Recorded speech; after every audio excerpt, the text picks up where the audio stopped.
Good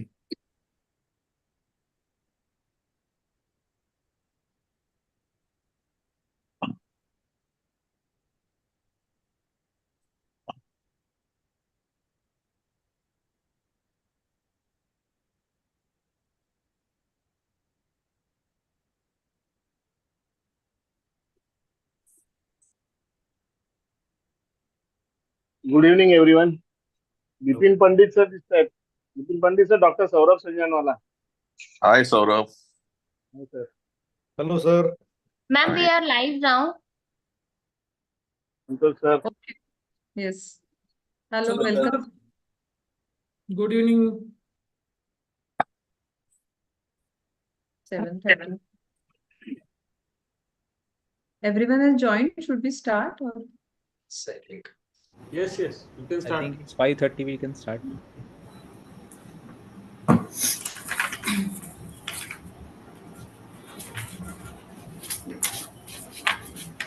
Bhavna? Yes, ma'am. Shall I start? Yeah, please. We should start. I guess everyone has joined. A very good evening, respected dignitaries. Today we are gathered here for the celebration of 8th March International Women's Day. I welcome all IMA Maharashtra State Women Doctors Wing and AMOG's PAC Committee.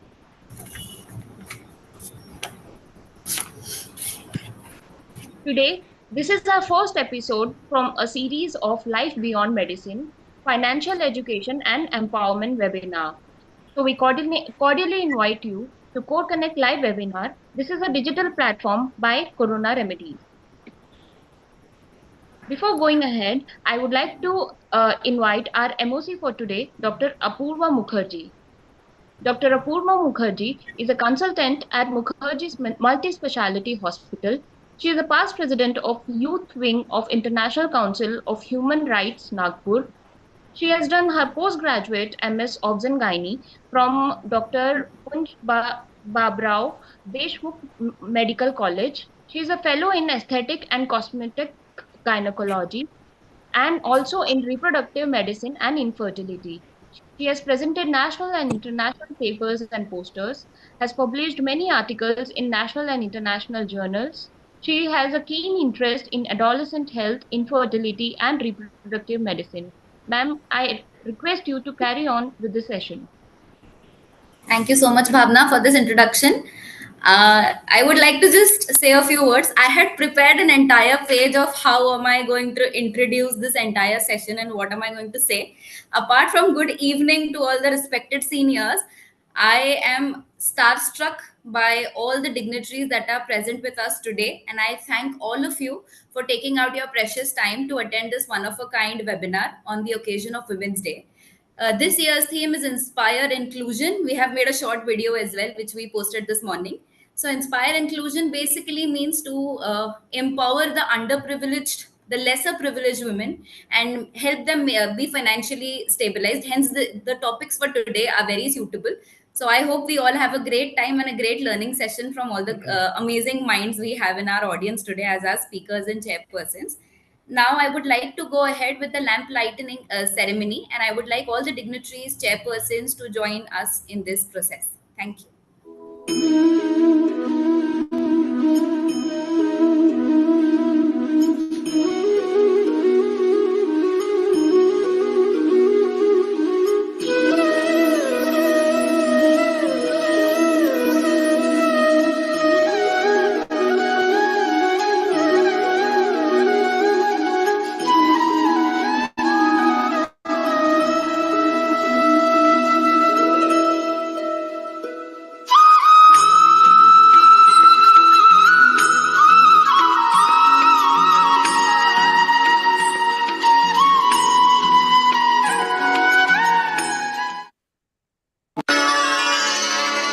वक्रतुण्ड महाकाय सूर्यकोटि समप्रभ निर्विघ्नं कुरु मे देव सर्वकार्येषु सर्वदा.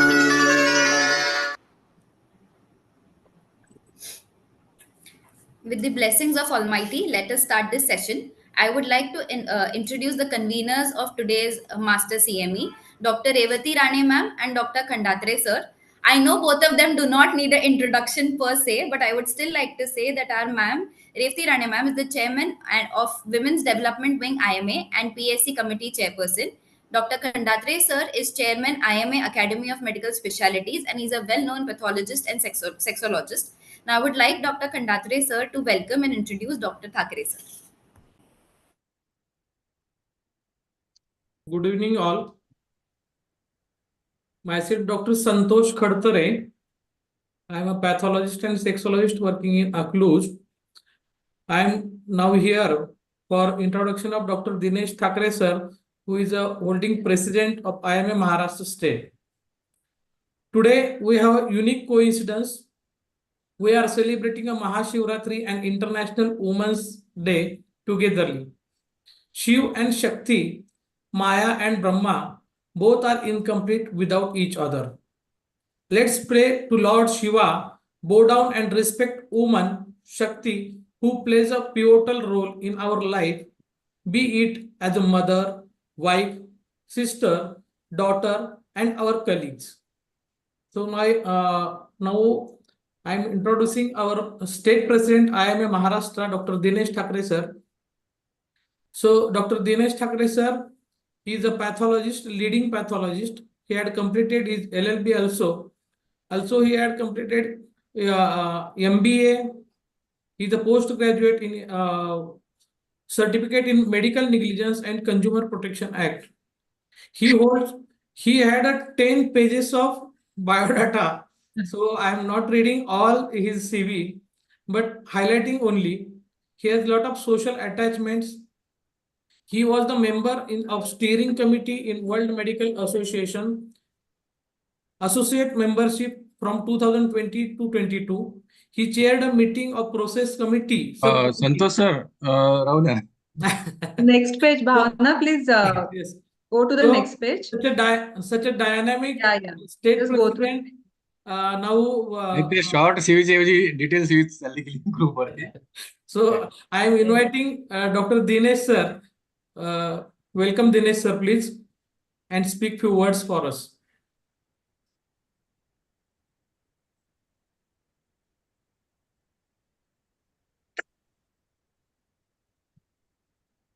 Dr. Dinesh sir, please unmute yourself. Am I audible? Yes, sir. Yes, sir. Yes, sir. So thank you, Santosh sir, for the nice introduction. First of all, I will say that I am humbled with the presence of Dr. Bipin Pandit sir and Dr. Asha Dalal madam. You know all these names, Dr. Bipin Pandit, Dr. Amey Purandare, Dr. Asha Dalal, and so many. They are like my family members. Why? Because my wife, Nilima Ardak, she is so active in OBGYN. Day in and day out, she talks about all these great luminaries in OBGYN and their work. So I know them very well, though I met them also whenever they were here in Amravati for OBGYN programs, because we had here nearly one AMAVs in 2004 when she was organizing treasurer, and then again one time AMAVs, and then regional AMAVs. Every time our environment of our home was full with the AMAVs. So I am very happy to be with all AMAVs people here. Dr. Kiran Kurtakoti, President AMAVs. My secretary at IMA, Dr. Saurav Sanjanwala. Dr. Vikrant Desai, our treasurer. And conveners of this webinar, Dr. Santosh sir, Dr. Revati madam. Other invited dignitaries, Dr. Bharti Bankar and Senior Vice President of IMA Maharashtra, Dr. Vajanti Patrodhan madam. Today is a webinar on occasion of International Women's Day, but with a very much needed topic, that is financial awareness.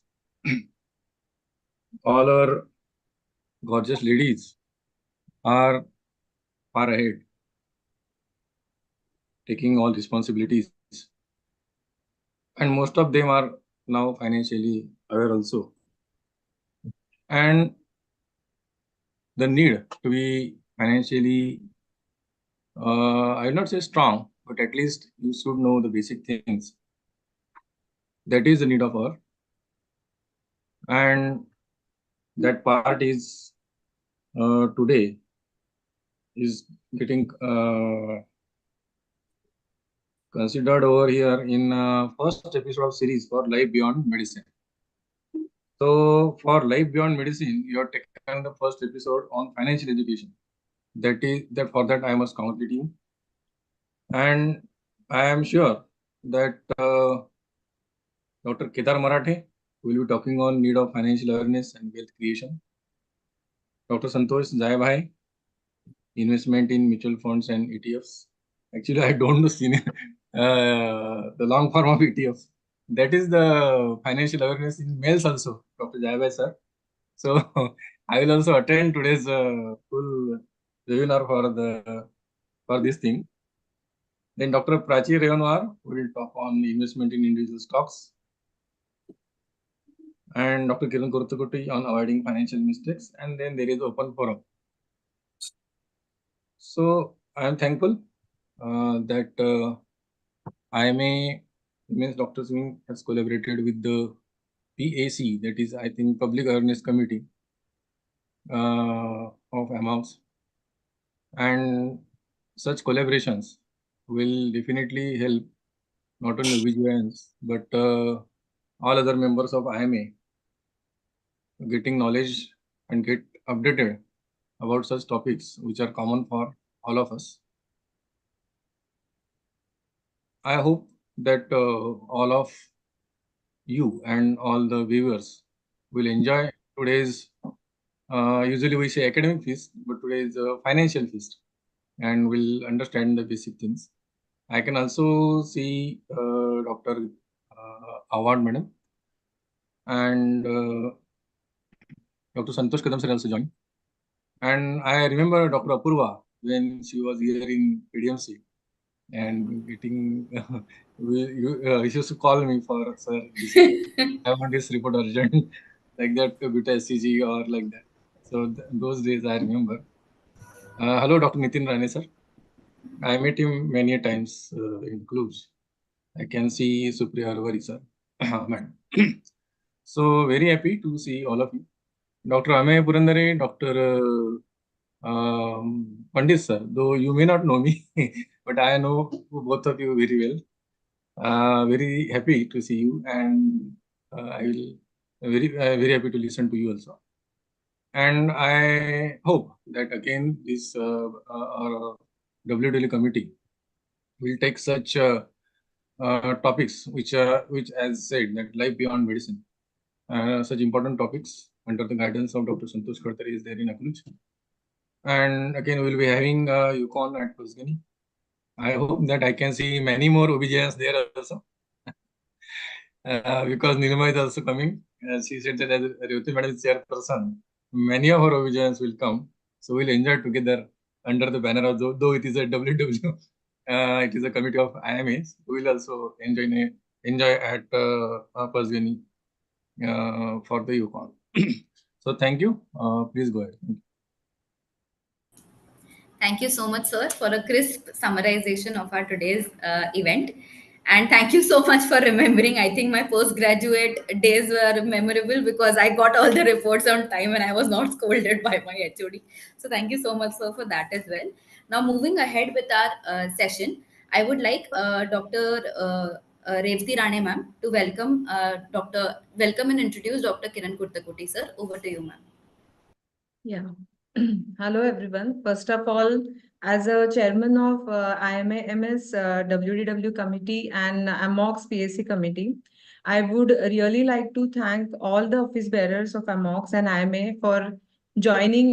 Today is a very busy day, and on 8th of March, everyone took time And I feel this must be, after long time, must be first time that all the office bearers, president, secretary, trustees, vice presidents, senior vice presidents of IMA and AMOGs are joining together. So I really want to thank you all for, taking out time, and on one phone call you are agreed to join.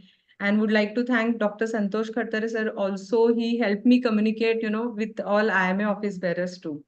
So regarding Life Beyond Medicine, as a chairperson of AMOG's Public Awareness Committee, I always had a thought in mind that we work on awareness of people so much that we, tend to forget our own awareness regarding physical health, regarding the mental health, financial health. And this year's 8th March theme is Inspire Inclusion, Counter In.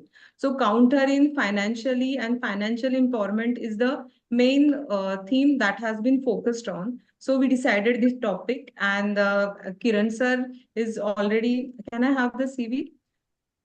He's a MOX, yeah, president. Can I have the CV, please? Sir helped me, decide on the program. Kedar Marathe sir also helped me a lot to decide on the topics and everything. So that's why we are here together. And as Bipin Pandit sir has also said that this one episode cannot cover everything. So we will repeatedly need guidance from you all. And I hope to continue this series and let it, grow and spread more knowledge. So it's my privilege and honor to introduce President AMOX 2024-26, Dr. Kiran Kurtakoti sir. He has been chairperson of MTP committee FOXY 2009. Revati, that's No, all. no. No, please listen. Yeah, but I would like to say that sir is also, we didn't know so many people have, he has been Wealth Account Guide and financial very active. So over to you, sir, for a few words of wisdom. Thank you. Yes. Yeah. My co-chief guest, Dr. Dinesh Ji Thakre, and I also acknowledge the presence of two very empowered women who are present as special guests of honor, Dr. Asha Dalal Madam, who is the trustee, who is the backbone of AMOGS, and who has been literally very whenever I take any program to her, she has been very positive, with a very positive attitude. She has welcomed those programs. Thank you, Dr. Asha Dalal Madam, for the same. And my very own colleague in POGS, and today from IMA side, Dr. Vaijayanti Patwardhan, another very empowered lady who is now the treasurer of POGS. So I acknowledge your presence. I also acknowledge the presence of my brother in AMOGS, Dr. Ameya Purandare, Dr. Bipin Pandit, Santosh, and of course, IMA dignitaries, Dr. Santosh Khartare, Santosh Jaibhai also, and my right hand in POGS and right hand in AMOGS, Nilesh Balkaude, who is the joint secretary, who is who is pushing literally, ki sir, aaj hai karai, like today is the third program that we are doing on behalf of AMOGS. So Nilesh, acknowledgements to you also. Dr. Revati, Dr. Santosh Khartare, conveners of today's program, Apurva, today's MOCs, and of course all others. Madhuri is there. Madhuri, very empowered treasurer of AMOGS. Thank you. I also acknowledge the presence of Dr. Prachi Revanwar, because Prachi, I think with all of us are gynecologists. I think you are the only person out of this particular forum who will be giving a talk. Another wealth corneal, a fellow wealth corneal. So I acknowledge your presence. And doctors know how to earn money. Doctors definitely know how to earn money, but they do not know how to invest in money. So that was one of the motives behind me giving this particular program. And about 6 to 8 years back, 8 years back, I think Santosh Jaibhai will remember that one of the movements of financial independence was started in 2017, I think, by Dr. Ram Gutte, who is the founder of Welcome. And many of us have evolved and have our own theories. So we all will be putting all those theories into practice. And I look forward to all of your talks. This is a talk which can be attended by everybody. That it is not a gynec topic as such. It is a topic which is meant for each and every person, each and every doctor also. So I think I look forward to all the presentations, and I welcome you all on the AMOGS platform. Thank you so much. I would request Revati and everyone to get on with the further programs. Thank you so much. Thank you so much, sir. Now I would like Dr. Revati Rane ma'am to welcome and introduce our guest of honors for the day.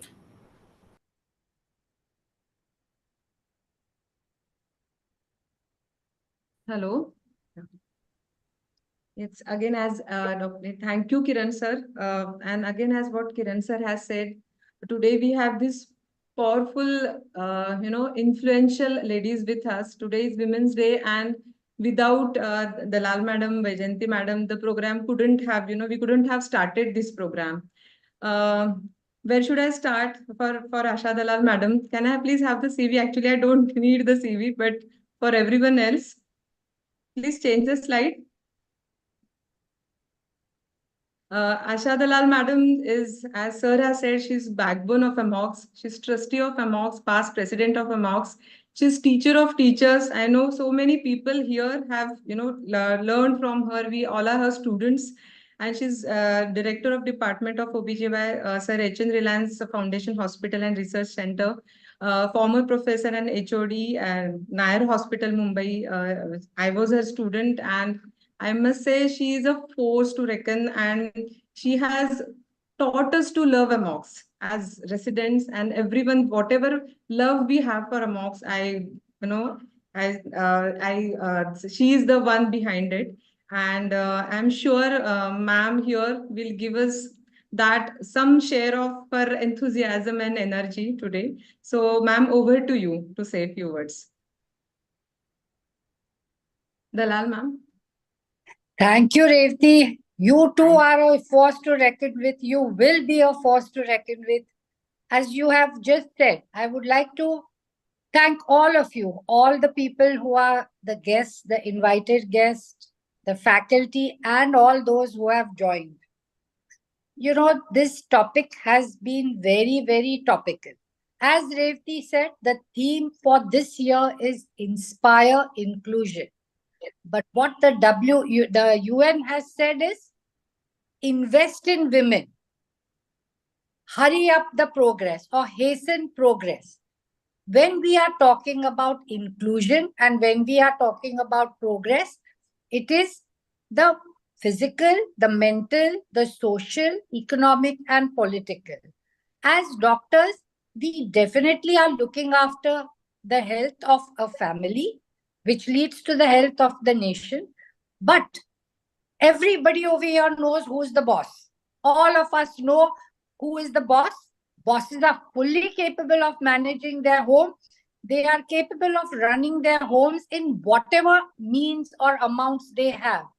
But today, these bosses and many other women who may not be financially independent, as Kiran rightly put it, know how to earn, and they do not understand how to make money. Every doctor thinks that I'm going to make money by working hard. They don't realize that how much can you do? You can only do so much and no further. One doctor can only work for 24 hours. What happens when you stop working? What happens when you go for holidays? So it is really, really very important that we learn. And I was just seeing the speakers.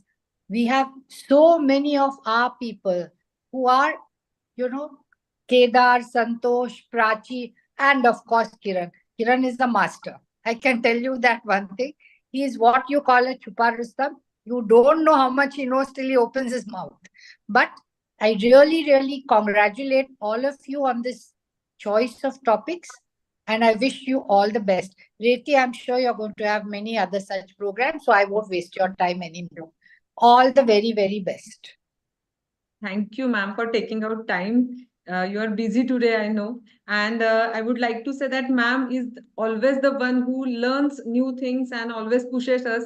We remember learning, pushing her to learn new things, laparoscopy and everything. So I'm very happy that having awareness and having, enthusiasm to learn new things, that is the one thing that we would like to carry on. So our today next guest of honor is Dr. Vaijayanti Madam. Yeah, good evening, everyone. Am I audible? Yes, ma'am. Let me introduce you first. Can I have the CV? Yeah, so Madam is currently Senior Vice President IMA MS. She was elected as First Lady President of IMA Pune and Consultant Gynecologist in Nair Hospital, Mumbai. She's also student of Dalal Madam. That is what she told me yesterday. She's a private practitioner in Pune, but she has a lot of interest and lot of work in public health. She's a public speaker and done a lot of medical social forums, and she's a member of PNDT, MTP committee, POSH committee member. And also, interestingly, she has done diploma in filmmaking and received many awards also for that. So over to you, madam. Say a few words. Yeah. Uh, Thank you, Dr. Revti. First and foremost, I would like to thank and congratulate the entire team, including IMA President, the AMOX committee, Dr. Revti and Dr. Santosh, who are my colleagues at IMA also. So, for organizing this wonderful program on this very, very special eve. See the coincidence, today is Mahashivratri and World Women's Day. As very rightly told by Dr. Asha Dalal Madam, it's the theme for this year by United Nations is Empower Women, Accelerate Progress. So that is exactly the role of women in today's society. You know, that's what I feel. I'm reminded of the mythological story when woman was being created. Lord Brahmadev मराठीत बोलते ब्रह्मदेवानी जेव्हा विश्वकर्म्याला स्त्रीला निर्मितीचं काम दिलं त्यावेळेला विश्वकर्मा खूपच शांतपणे आणि खूपच वेळ लावून आणि स्त्रीला घडवण्याचं काम करत होता and that was the reason ब्रह्मदेवांना कळेना की इतका वेळ का लागतो याला म्हणून मग त्यांनी विश्वकर्मेला विचारलं की का रे बाबा इतका वेळ का घेतोयस तू स्त्रीला घडवायला त्यावेळेला विश्वकर्म्यांनी दिलेलं उत्तर खूप प्रतिकात्मक आहे ही सेड की स्त्रीमध्ये इतकी वैशिष्ट्य मला सांगण्यात आलेली आहेत she has to work for 18 hours. She has to take care of the entire family. Even if she's sick, she has to cure herself and then take care of the remaining family. And she has to be the healer for the entire family. And that's the reason why I'm taking so much of time. So Brahmadev was very much impressed and he started feeling how the woman feels. So he felt ki it's a gal thode se, I'm just telling a part of the story.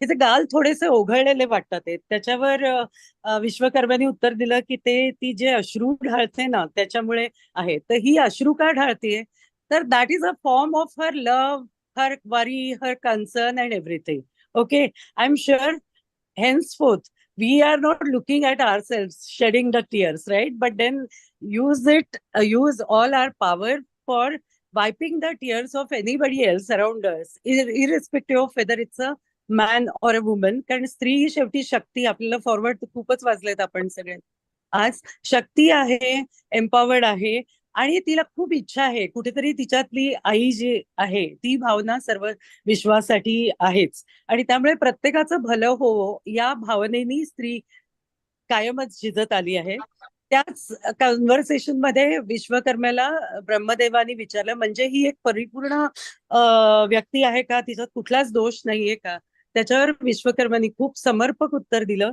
की आहे ना कधी कधी ती विसरून जाते की ती स्वतः काय आहे आणि मला वाटतं doctor Revati and your entire team of pack Amox and IMAMS the programs like this to make the women aware of their power, to empower them and not to let them forget what they are.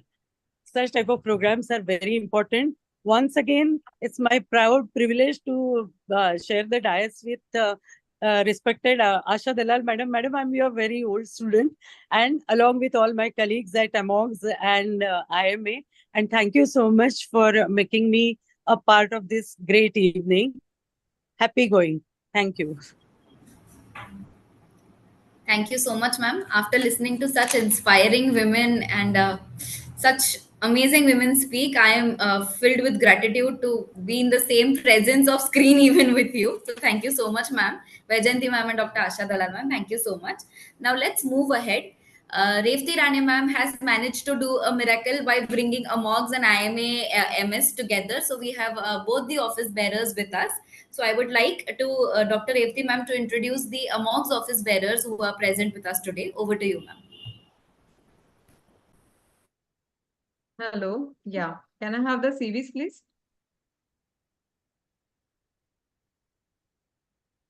Bhavna, can I have the CVs?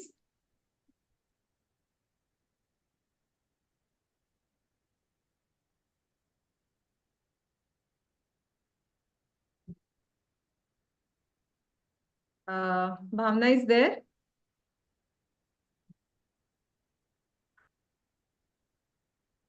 Yes, next slide. Next slide. Yes. Yeah, please. So, no. Keep this slide, please.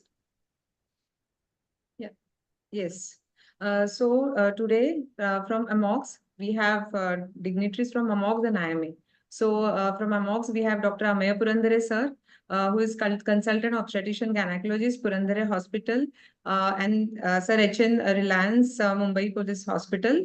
He's senior vice president AMOX 2024-26. He was joint secretary Foxy 2029, and he has served many posts. We know him well. All of us we know him well. But one thing I would like to point out that he himself has done course in Bombay Stock Exchange on capital market. A few things, few qualities of many of respected senior dignitaries we are now coming to know. So now we are going to trouble you, sir, with all the queries we have later on. So yes, it's we are privileged. It's a privilege to have you today. Next CV. Yes, so now we have Dr. Bharti Abhyankar, madam. There is somehow some problem with your, yeah. So she's consultant at Purva Hospital since 36 year Kolhapur and working for AMOX since 2009 and elected unopposed as Vice President AMOX 2024-26. She has done a lot of work in cervical screening and colposcopy, and she has a Foxy recognized colposcopy center. She is a excellent orator, writer, and she has written so many books, and she's so loving and supporting, I must say. Madam is going to join shortly. She has her some commitment, but she is going to join shortly. I have joined, Revati. Okay, madam. Yes, ma'am. Thank you for joining. Thank you. And next, we have Dr. Bipin Pandit, sir, Honorary Secretary of AMOX. Sir is past Executive Council member of Maharashtra Medical Council, Vice President Foxy 2021-22, past President Emojis 2018-19, and has done so many posts. And he is also a legend in the field of finances, and also he's going to guide us today in the open forum. So no one should miss that. And it's a privilege to have you, sir.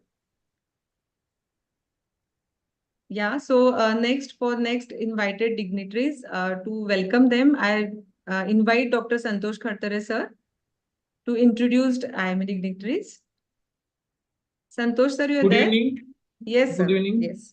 From IMA side, there are following dignitaries are there. First, Dr. Saurabh Sanjalwala, sir.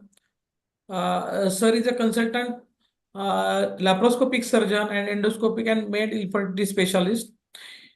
He is an honorary assistant professor in Department of General Surgery, R.N. Cooper Hospital, Juhu. He is visiting surgeon in n number of hospitals. He had also is a private Saurabh clinic at Villeparle. He holds n number of posts in IMA. He has special interest in Hospital Board of India, and he is approved CPS teacher also. So welcome, Dr. Saurabh Sanjalwala, sir. Next slide. Next office bearer is Dr. Santosh Kadam, sir. Next slide, please. Yes. Dr. Santosh Kadam, sir, is holding president-elect post for IMA Maharashtra. He is a pediatrician and neonatologist practicing at Thane. He is president-elect IMA Maharashtra State. He was secretary in last year for IMA Maharashtra State. He also holds vice president, secretary, and other posts in IMA.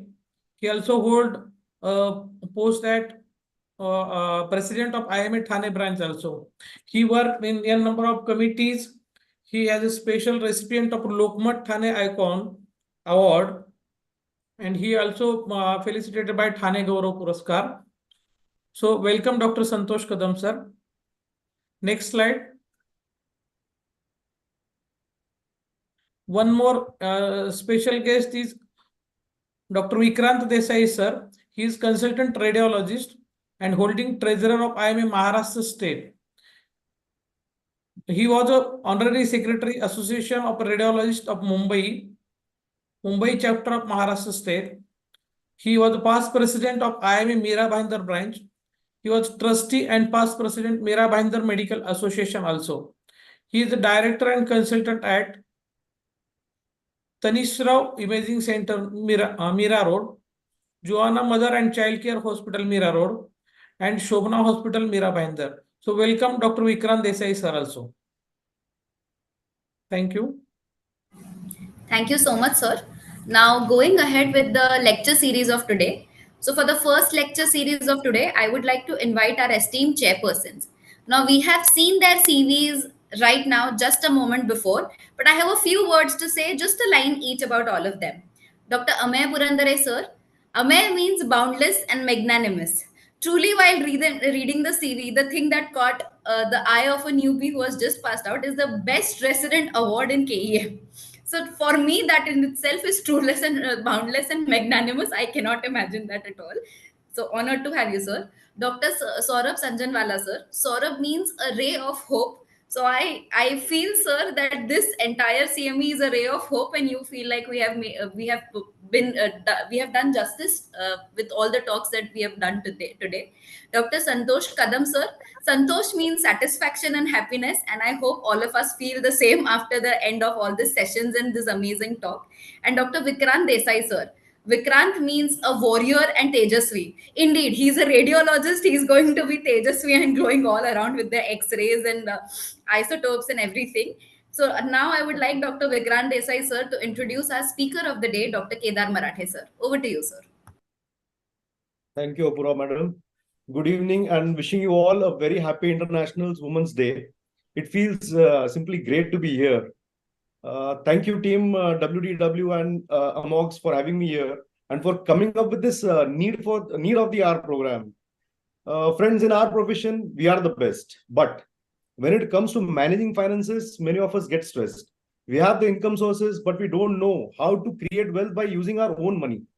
Where to invest, how to be tax efficient, how to beat inflation. These are always the questions coming to our minds. We are many a times misguided by people due to our lack of knowledge. So here we have experts belonging to our own fraternity, who I'm sure will help us and guide us in a proper way. So let me welcome and introduce our first speaker of the day, Dr. Kedar Marathe. He has done his...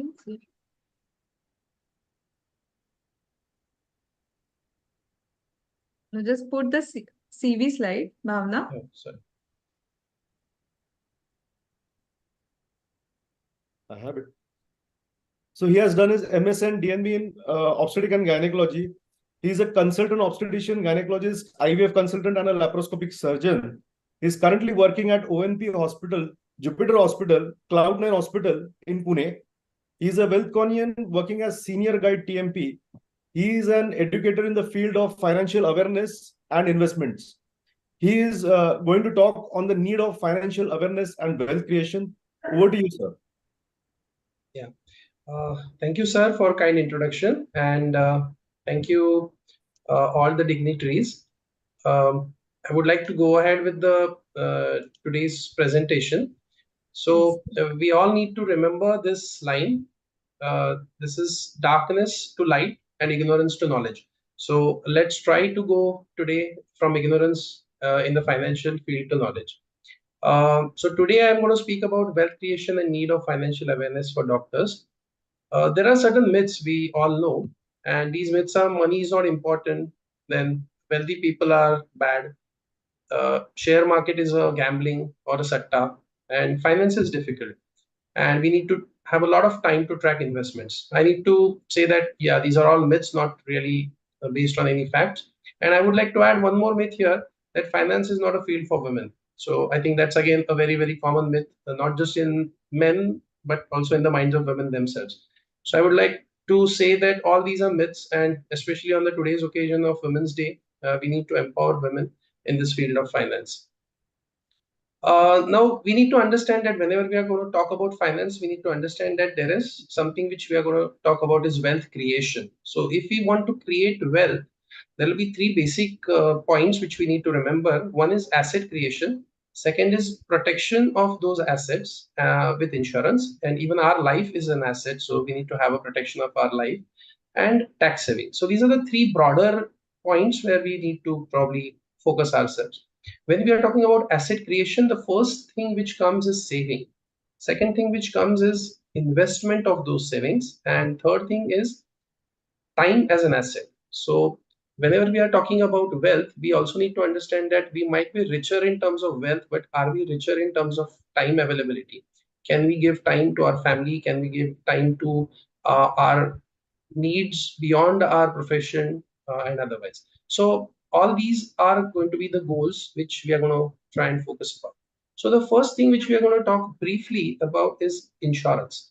Now, why am I going to talk about insurance is basically because the point which we want to stress in this is there are certain ignorance policies at some or the other point. Either we have been taken these policies, we have getting introduced to these policies, and we have actually purchased these policies. Now, we have to understand that term life insurance, which all of us should have, is something which is mandatory for every one of us, because that takes care of all our liabilities in case of any unforeseen event, is something which is very, very important. But we need not combine that life insurance or pure term life insurance to any kind of investment. Most of the times we think that whatever premiums we pay for term life insurance is a waste, because we are not going to get back that amount. And that's the reason most of us sometimes fall prey for certain ignorance policies where the agents are going to sell us certain policies which combine term life insurance plus investment, and they're going to say that if you invest this much money, you will be insured plus you'll get certain returns back. I think that's the worst we can invest in, because here we neither get adequate term life insurance nor get any kind of good returns as far as our investments are concerned. So we have to understand that every one of us should have a term life insurance. It should be somewhere around 20 times our annual income, and it should take care of our most of our liabilities, short-term and long-term liabilities over a period of time. I won't go in much of details. Other insurances we are not going to talk much about, but yes, health insurance is something which is very, very important. I would say minimum 5 to 10 lakhs per year per individual insurance is mandatory, and professional indemnity insurance we all know about. Other insurances like car insurance, travel insurance are also some necessary insurances. Now, when we talk about wealthy person, we have to understand that being wealthy and being rich are two different things. Rich people they earn a lot of money. So rich people are the ones who earn a lot of money, but then they spend a lot of money also. And they spend this money most of the times on the products of prestige and not on the products of need. So they have high liabilities, and eventually what happens is their net worth is low compared to the wealthy people. Wealthy people are the ones who earn good good as the rich people, but eventually they save and they invest in develop higher amount of assets. And these assets are not just the physical assets or in terms of the financial assets, but they have time, and that is something which is also a part of important wealth. So I would say uh, assets in terms of financial assets, health, freedom, and relationships. This is a true wealth. So we also need to have time to do things what we want to do, time to spend with the people we love, time to spend uh, uh, with our family, and time to learn also new things. Maybe whatever we have not learned in the past life, whatever we would like to learn. So availability of time is also an important asset or important part of wealth. So we have to understand that how money can help us in buying time, because otherwise money cannot buy time. That's what we know. Now we have to understand that what is an asset. So this is a simple example of understanding that what is an asset. So asset is something which gives you certain returns regularly. So it puts money in your pocket. And what is a liability? Liability is something which probably takes money from your pocket. So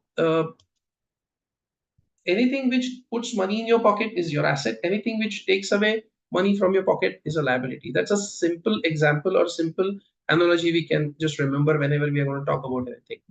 So true assets, what are they? So true assets are easy to sell. There are no emotional involvements with those assets. Examples can be plain cash or fixed deposits, mutual fund shares, or land or real estate investments, commercial buildings, gold coins, etc. Pseudo assets are something which are difficult to sell. We have an emotional involvement with them. So it's like our own residential house. So if I'm living in a house which is worth 3 crores, I consider that as an asset, but eventually that doesn't prove to be a true asset. Then the car which we own, I might be owning a very fancy car, a very expensive car, but that doesn't become like a true asset to me. The furniture, the gadgets, the jewelry, they are considered to be assets by common people, but actually they are not true assets because they don't put any money in your pocket, and that's an expense but not an asset. So we need to remember this fact first. So for common people, as I said, residential houses, car, jewelry can be considered as assets, but residential houses are going to give us recurring expenses. There are no returns with that. There is very low liquidity. Car like assets are of assets with depreciating value. They have recurrent maintenance expenses. Again, they have no much liquidity. Jewelry, it has a value erosion, the recurrence maintenance as far as the security is concerned, and the liquidity issues also. So technically, we have to segregate what are assets and what are liabilities. And as the time pass, we need to decrease our liabilities and increase our assets. So let's come to what are real assets. So real assets are the ones which have appreciating value over time. They are the ones which give us income generation in a recurring fashion. Minimum recurring expense. So we should be spending very, very little on the real assets, and they have good liquidity. If you want to sell them off and in cash, then we should be able to do so. Now, when we talk about financial freedom, then our goal has to be set in 3 steps. So, whenever we are talking about wealth creation and financial freedom, we need to understand that it has to be through passive income, because we all know that we are all doctors, professionals, and we earn good amount of money. But what we need, as Asha Dalal madam was also saying, that when we are on holidays, when we may stop working, if somebody faces certain issues and maybe gets compromised in his working abilities, then maybe passive income is the only income which can help us. And that's why we need to understand that there are primary goals in financial freedom. The initial goal or the first goal can be the annual asset or a passive income should generate at least our annual expenses. So the amount of money which I need to spend on my family in a year, I need to generate as a passive income in that year. So that should be the first goal. The second goal can be the annual asset or the passive income should be more than my annual active income. So whatever I'm not just my expense, but whatever I'm earning in a year, I need to generate at least that much amount of money with my passive investments or assets. And the last goal should be what we say that as the ultimate financial freedom, where we can we are retired financially. So we may keep working, we may keep doing our job, but then we are not worried about our future. It's like we have funds and which are sufficient enough for us to survive in the same kind of a lifestyle with same amount of expenses in a year for next 20 years and without any active income. So only our passive income should be able to manage that much expense over next 20 years. So these can be the 3 goals which we can set for ourselves, and we may strive to achieve these goals as the time comes. Now there is a very simple equation whenever we talk about wealth creation. So this equation we have learned in mathematics in say 5th or 6th grade. So W is equal to P multiplied by 1 plus R raised to N. So that means that the wealth which we create depends upon the capital which we invest, the percentage returns which we get, and the time of the amount of time we stay invested in that particular asset. And here we can understand that there are certain things which are very easy. So keeping patience, being disciplined, and holding our investments or holding our positions for a long period of time is something which is can be done very easily, but something which needs our nerves. So if we stay invested for a long duration of time, simply being invested in a particular asset, it can be a real estate, gold, it can be shares, it can be any asset, will give us exponentially good returns. Then we also need to understand that if we save more, if we spend less, especially spend less on the products of prestige, we can probably put more amount of money, more amount of savings as an investment, and that will give us a definitely high amount of returns in terms of wealth generation. The last and the difficult part can be increasing the percentage returns, and this will need little study, this will need little deeper knowledge in the finance, but we can understand that even a passive investor who may have a little knowledge in finance can also generate good amount of percentage returns on the investments which he or she is making, and that is something which we are here to discuss about. So we come to spending. Now we know that we work hard, we earn good amount of money, but then we spend more. We pay bills, we spend more, and then we lack savings. And then we end up taking debt. So this is something which is like a debt cycle, which is like a debt trap. And since we take larger debts, we have to work harder, we have to earn more money to pay EMIs, and then we keep on doing this all our lives. And then we end up may not be creating in any true asset. And that's what most of us can get trapped into, and that is something which we need to break. So generally the cycle is earn, spend and save. That is what common people do. So they earn well, they spend well, and then they save something, and that is whatever they are saving, they consider that as the final goal. But it has to be reverse. It has to be earning, saving, and then spending. And whatever amount is saved, it is not just only important to save, but also important to invest. So this every one of us should remember. And we need to remember that we shouldn't be spending on products of prestige, because it's generally not required for survival. It's only for prestige, style, for some kind of a social pressure, peer pressure, uh, flaunting these products on social media. So spending on luxury cars, jewelry, expensive phones, they're not really required. So maybe we can be considering these two products as different, and we should be spending only on products of need, so that we can save more. And if we save more, we can invest more, and we can generate more money.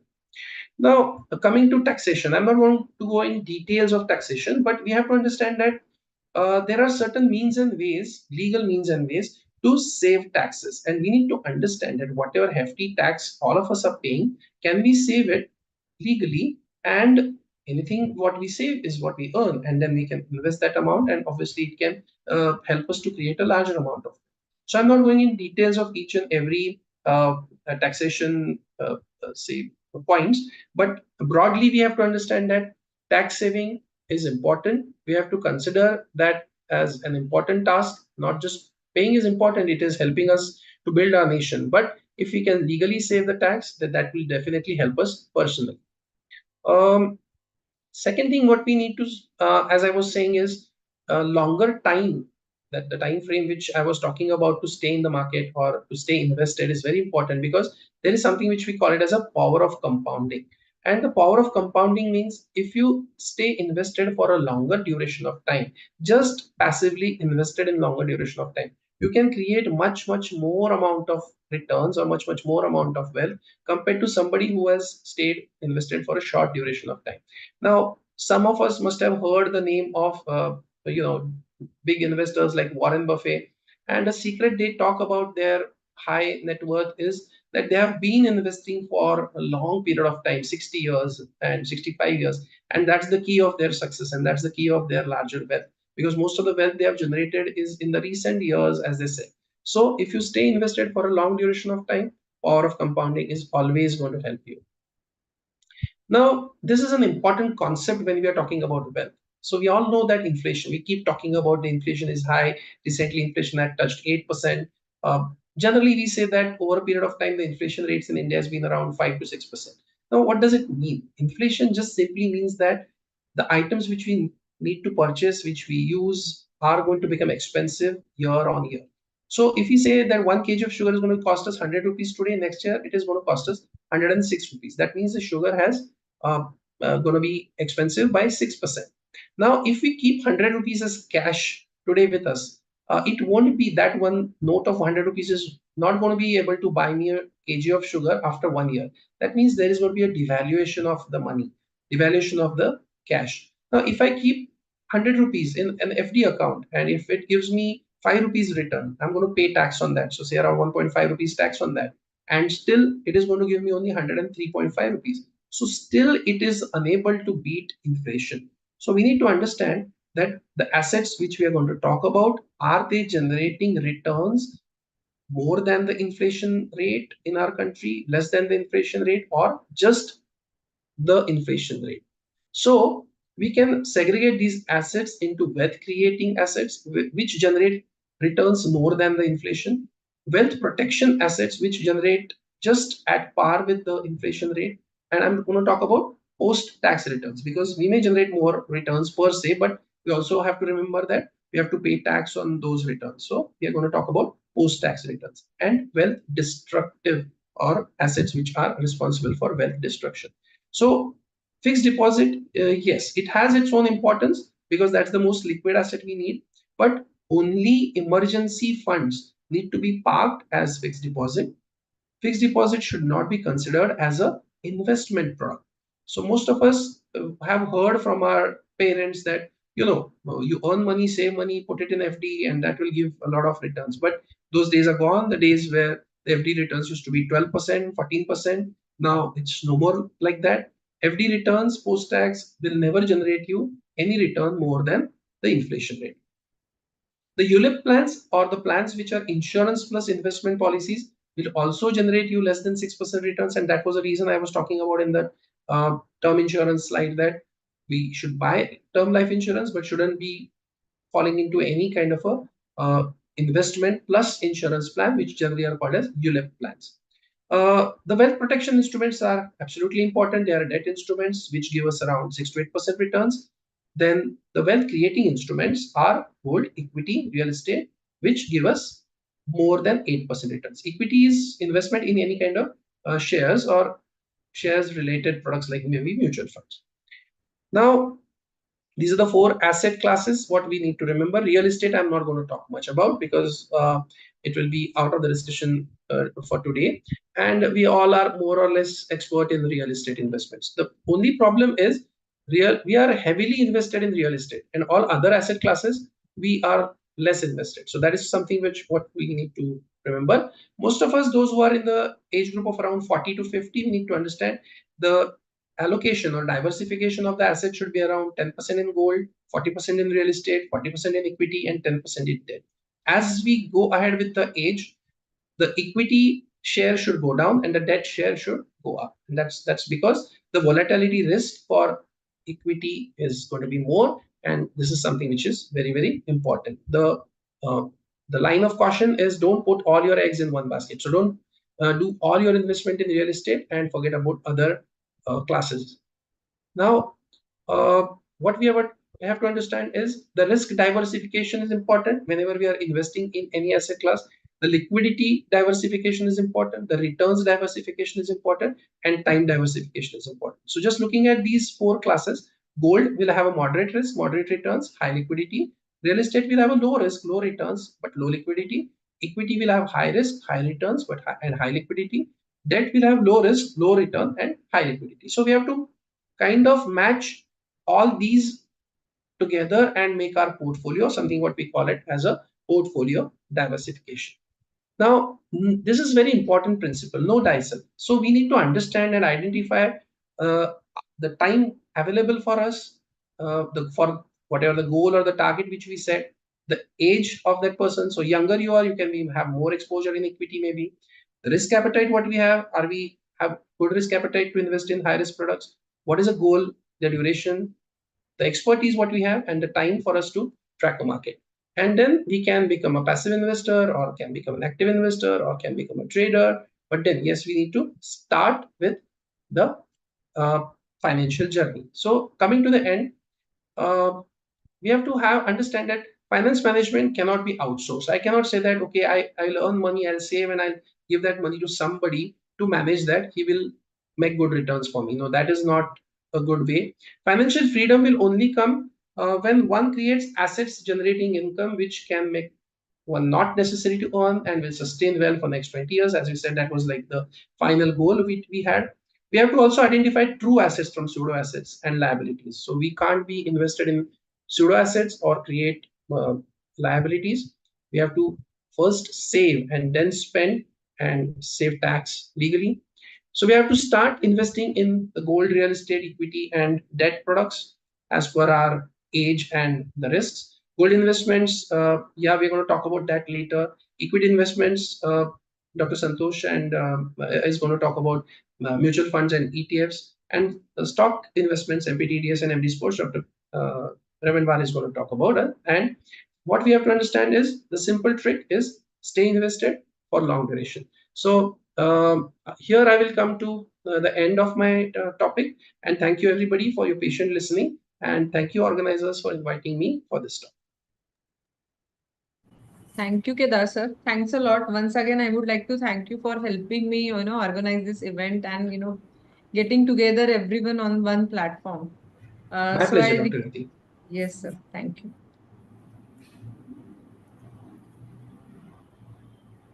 Thank you, sir, for such a wonderful talk. I would like the chairpersons to share the remarks on the talk that sir has presented to us.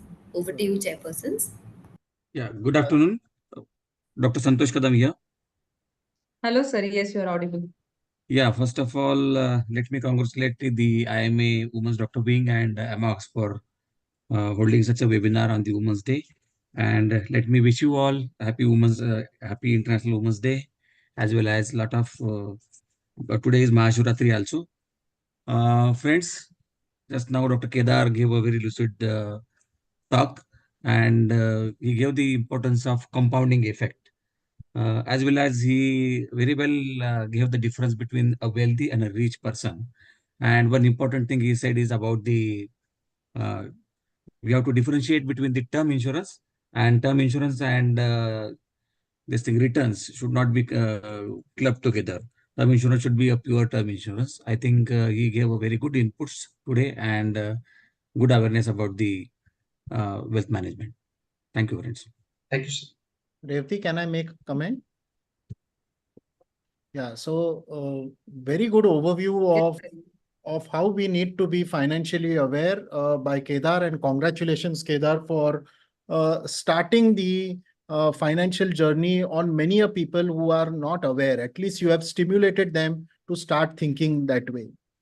Like Revati said that when I was interning at the Bombay Stock Exchange about 20 years back, I used to chat a lot with some of the big investors at that time, because digital investing was not there. It was all physical investing that time.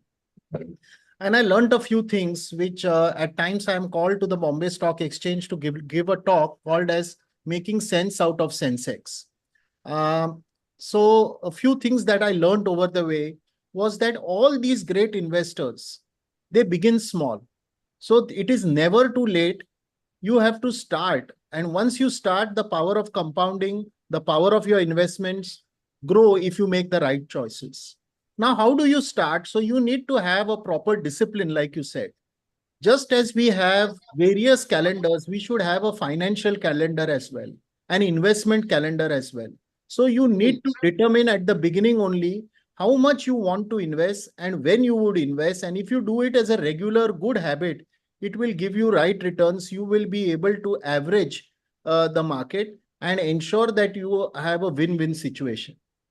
The second important thing that we must think of, like you said in your starting slide, that it is called as sattebaji, it is called as quick income, etc. But no, there is ethics involved in investment. Remember, there is something which is unique to every human being. We cannot deny it. You cannot, I cannot, nobody cannot. Is greed. We always want to have more. So you need to have, just like you have your thermostat, you need to have some kind of a regulation mechanism. It's difficult to control your greed. And number 3 is that don't fear the taxes. Be transparent, because this is white income. It is the right income. And you are also giving the taxes for nation building. And that is your philanthropy, because you are sharing your income for various infrastructural projects and other activities of the government. My guru in the stock market told me, Prachi is going to talk about it later on, that when you are selecting any investment, remember only 3 things. It has to be good, it has to be cheap, and it cannot be fast. If you look at these 3 things, if you want something good and fast, it cannot be cheap. If you want something cheap and fast, it cannot be good. So these 3 things you must remember whenever you are investing in the stock market. Last but not the least, over this large lifetime that we have, what is real freedom? Financial freedom is one thing. But I think we need three important freedoms or three important satisfactions in our life. Number one, we have to be healthy. Because if you're not healthy, you will not enjoy anything. And it should be a state of physical health and mental health. Second is you need to be happy. Now, when will you be happy? When your inner conscience tells you, not what other people tell you, but your inner conscience tells you that what you wanted to achieve, you have achieved. And last but not the least, you have to be wise. And the only way you can be wise is with experience over a lifetime. So these are some of the things that you must remember. Investments are very, very important to every human, especially doctors, because even though we think we are blessed with brains and skill and we are the noblest profession, unfortunately, the basic financial skill set we lack. So thank you for, starting the journey for many of us by stimulating us take the right path.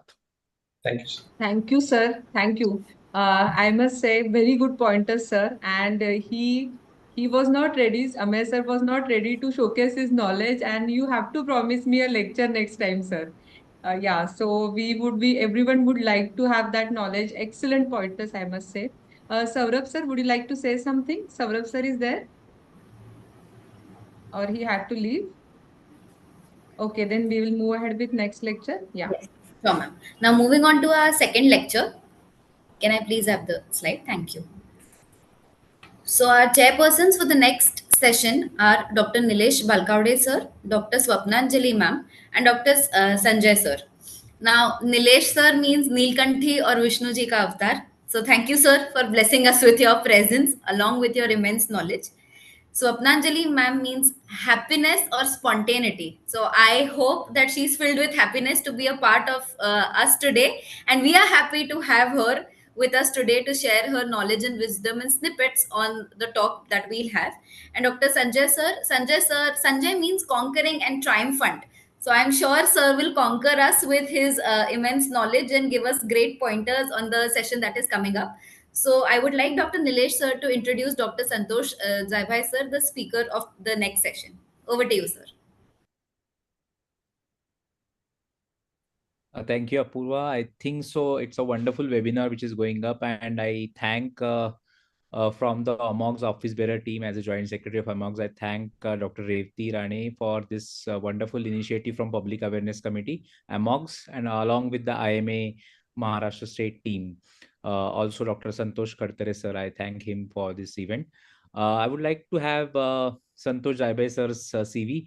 Of course, that's not needed because he's a very good friend and senior from Bhavna, please change the slide. Bhavna. Yeah, can I change? Can we change the slide? Yeah, next, please. Next.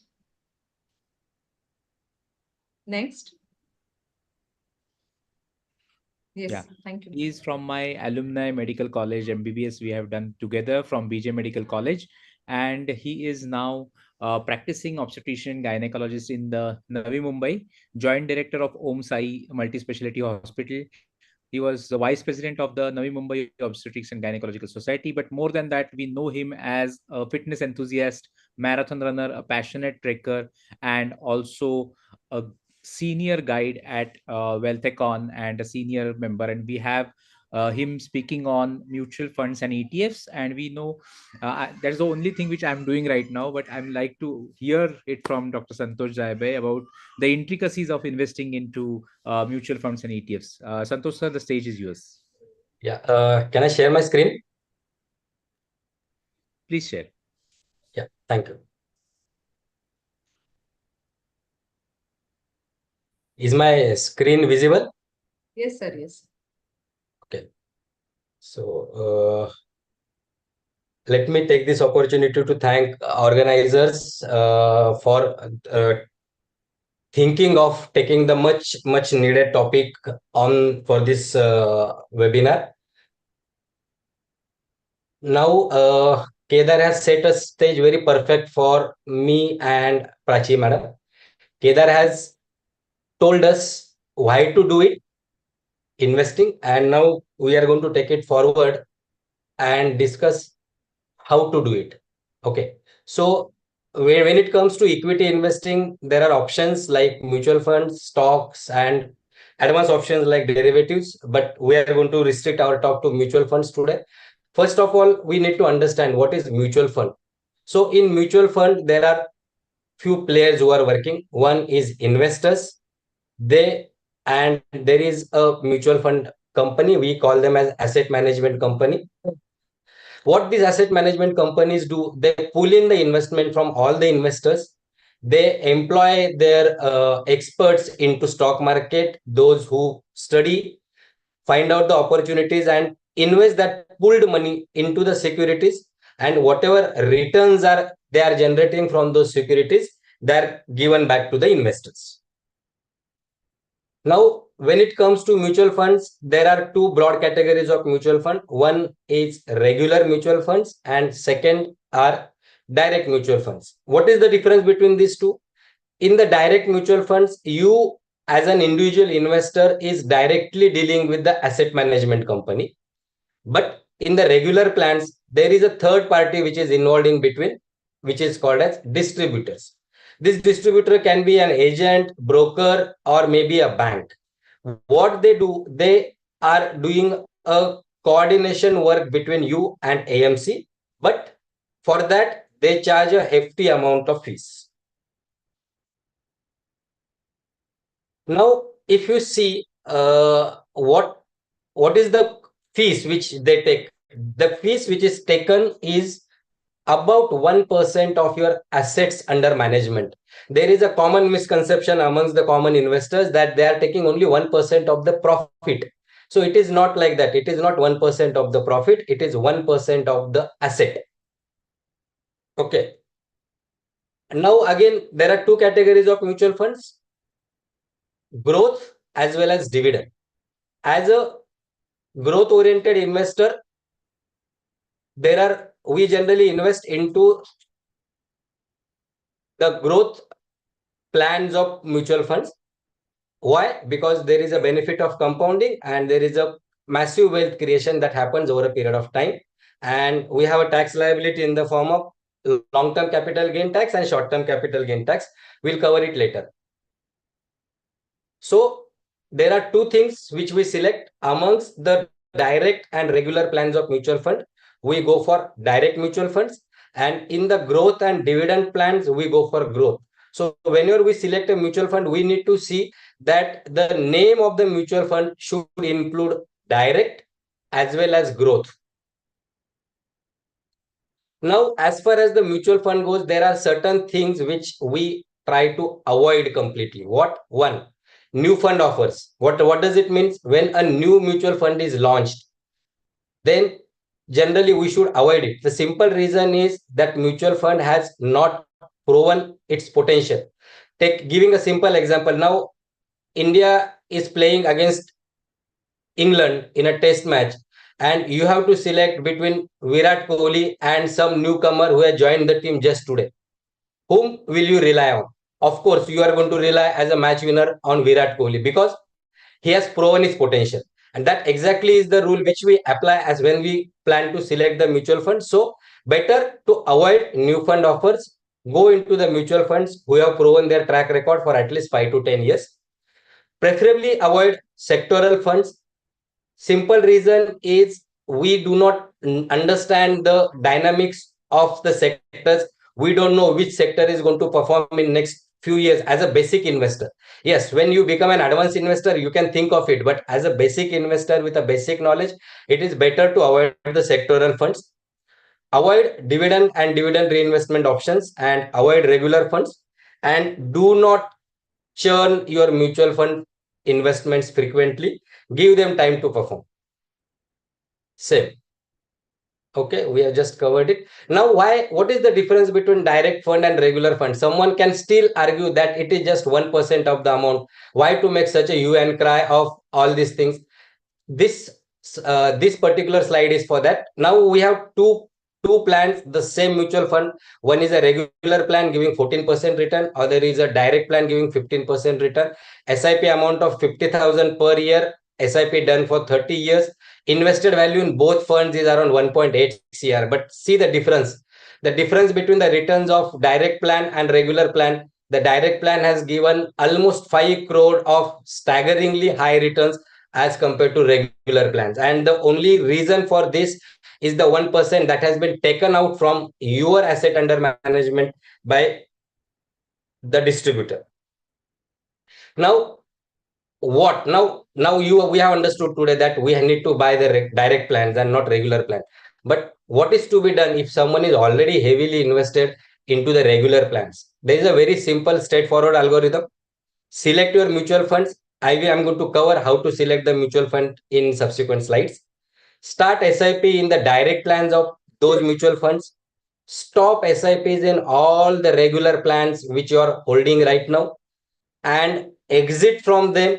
And whatever proceeds you are getting from exiting the regular plans, put it as a lump sum into the direct plans, either in the same mutual fund or the new mutual fund which you have selected after your own analysis.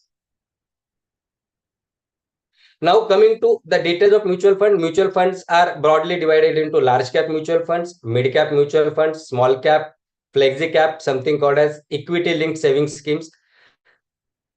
Large cap mutual funds primarily invest into the large cap stocks. Mid cap mutual funds primarily invest into mid cap stocks. Similar are the small cap. Flexi cap, they have a flexibility. They can choose either of the large cap, mid cap, and small cap. Equity linked saving schemes are basically the tax efficient mutual funds, but they have a lock-in period of 3 years. Ideally, you should not have more than 12 to 15 mutual funds, and you should buy them via SIP and add as on when there is a dip in the market. Now, which of these mutual funds should you select? If your time duration is less than 1 year, that means if the goal for which you are saving, if that goal is going to come within a year's time, you should preferably avoid the equity mutual funds. You can go for debt mutual funds. If the goal or target for which you are saving is about after 3 years, you can go for large cap mutual funds. If the target is 3 to 5 years away, you can think of large cap mutual funds, sometimes large cap shares. But if the goal is more than 7 years, you can preferably go for mid cap, small cap mutual fund with some exposure to large cap mutual funds. Again, now this is a comparison between mutual funds, exchange traded funds, and an individual stock. Real-time trading in market is possible in ETFs and individual stocks, but not in mutual funds. Diversification in a single unit. If you buy a stock, one share, it is not going to be diversified. But if you are going to buy one unit of a mutual fund or one unit of an ETF, it is having an inbuilt diversification because your money is going to be invested in more than one companies. Assured returns comparable to benchmark is possible in ETF and mutual funds, but it is not always possible in the individual stock. Expense ratio is what we were discussing about, the commission to the intermediary and some amount of fund management charges to the AMC. They are there in mutual funds as well as ETF, but the ETF expense ratio is significantly less as compared to the mutual funds, and there are no expense ratio as far as the individual stock goes. Now, do you want to become expert in selecting mutual funds in just 20 minutes? I know people will feel that how it is possible, but I can prove you and I can show you that this is possible. But before going into the finance, let us again for a minute come back to gynec. I'm just giving a case scenario. 32 years female, 45 days amenorrhea, UPT positive, beta HCG of 6000, empty uterine cavity with an ill-defined mass in the left adnexa, moderate free fluid in pelvis.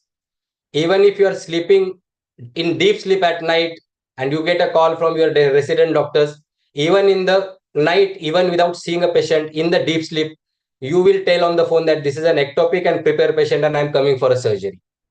What you did, you applied certain criteria and came to a diagnosis. This exactly is going to be done as far as diagnosing a good quality mutual funds is concerned in the finance sector. We have similar criteria for diagnosis of multiple clinical conditions in a medical field. So, if we can diagnose PCOD by Rotterdam's criteria, we can very well diagnose a good performing mutual funds by using the CARESA criteria, which are devised by Dr. Ram and has been trademarked by Wealthcon for this. Now, what is this KERSA criteria? Let us go into the details. C is category of the funds. A is age of the fund. We go for funds which are at least more than 5 years. A for asset under management, we should be at least 1,000 crore. R, returns given by the mutual fund, historical returns. The particular mutual fund which we are planning to buy should be in top 10 at 5-year returns, 3-year returns, and 1-year return. Expense ratio should be minimum. Sortino ratio higher is better, and alpha higher is better. Now let us go into the details. Now first C is category of the funds. We have large cap, mid cap, small cap, ELSS. Now, if first thing is you have to decide for which particular target you are buying, and if that particular, how many years from now you are planning to redeem this investment in mutual fund, and according to that you will select the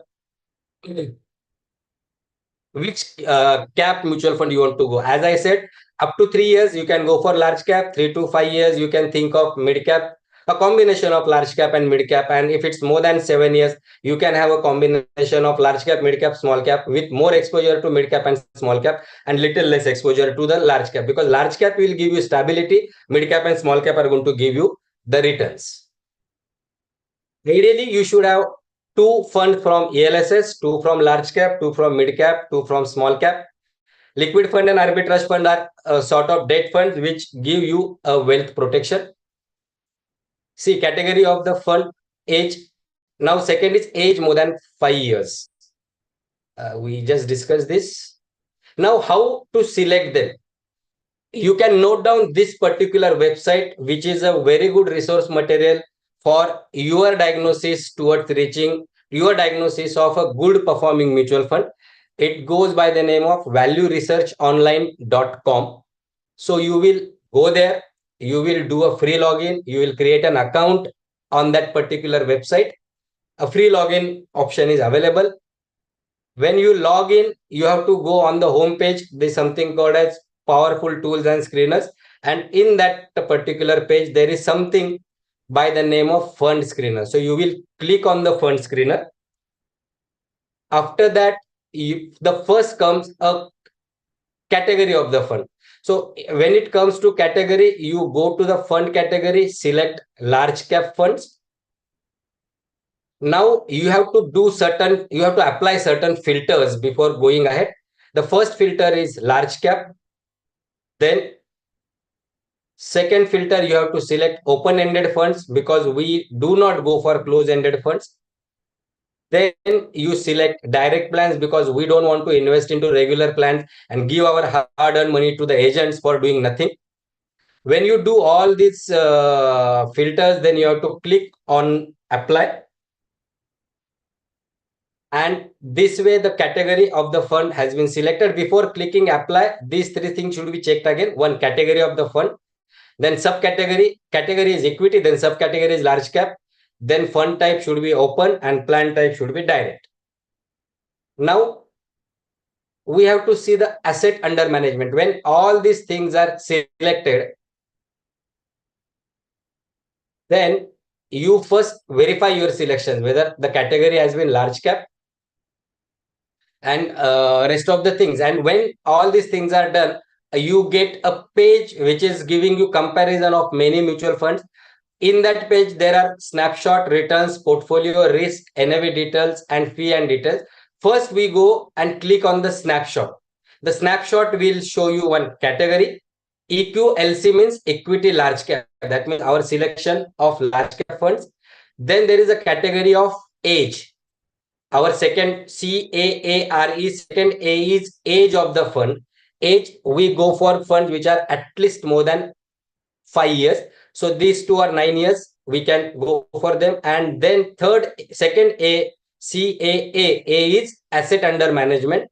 Asset under management should be at least 1,000 crore. So we will filter that out. Once this is done, the next criteria is returns. Returns should be maximum at top 5. When again, after snapshot, we go on the returns page. There are 2 types of returns, long-term returns and short-term returns. you first select the short-term returns. In that page, you will see the returns of 1 year return. What you can do by using this particular cursor, you can arrange them from upside down or downside up. Now we want stocks with maximum returns in 1 year, 3 year, 5 year, and 10 year category. So we can arrange them from upside down and note down at least 4 to 5 funds which are on top of your list. Note it down on a paper. Now, after this, you can click on the long-term returns. When you click on the long-term returns, you will get returns on 3 year, 5 year, 10 year, 15 year, 20 years. What you will do in the 3 year return category, again arrange them from upside down. Note down the 3 to 4 funds which are at the top. Do the same for 5 years and do the same for 10 years. Now you have at least 10 to 15 names written for 1 year return, 5 year return, 3 year return, 10 year returns. Amongst those, you will see which are the common entries. Which are the common entries in all these categories. And after this, we will go to our next point, which is expense ratio. Where is the expense ratio? Again, we go back to the snapshot. In the snapshot, expense ratios are written. Now we want mutual funds which have least expense ratio. So here we have to arrange it from downside up and note down the top 5 to 10 entries from this particular page.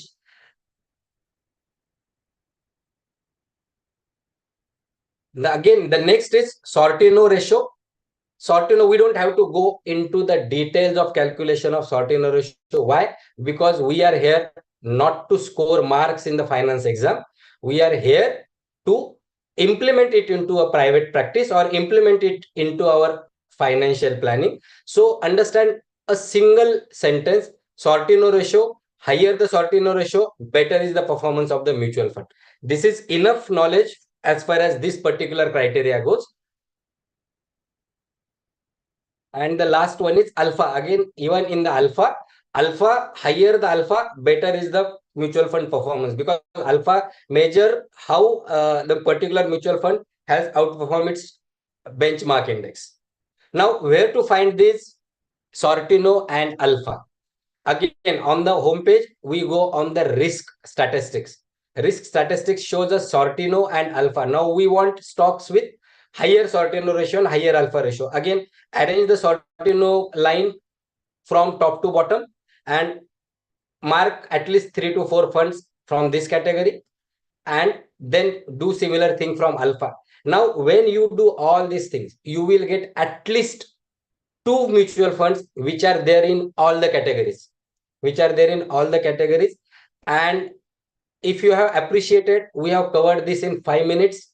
As a beginner, you may take 10 to 15 minutes to get this exercise done, and within 10 to 15, at the most 20 minutes, you will be having at least 2 to 3 top performing, best quality, long-term holding mutual funds of large cap category.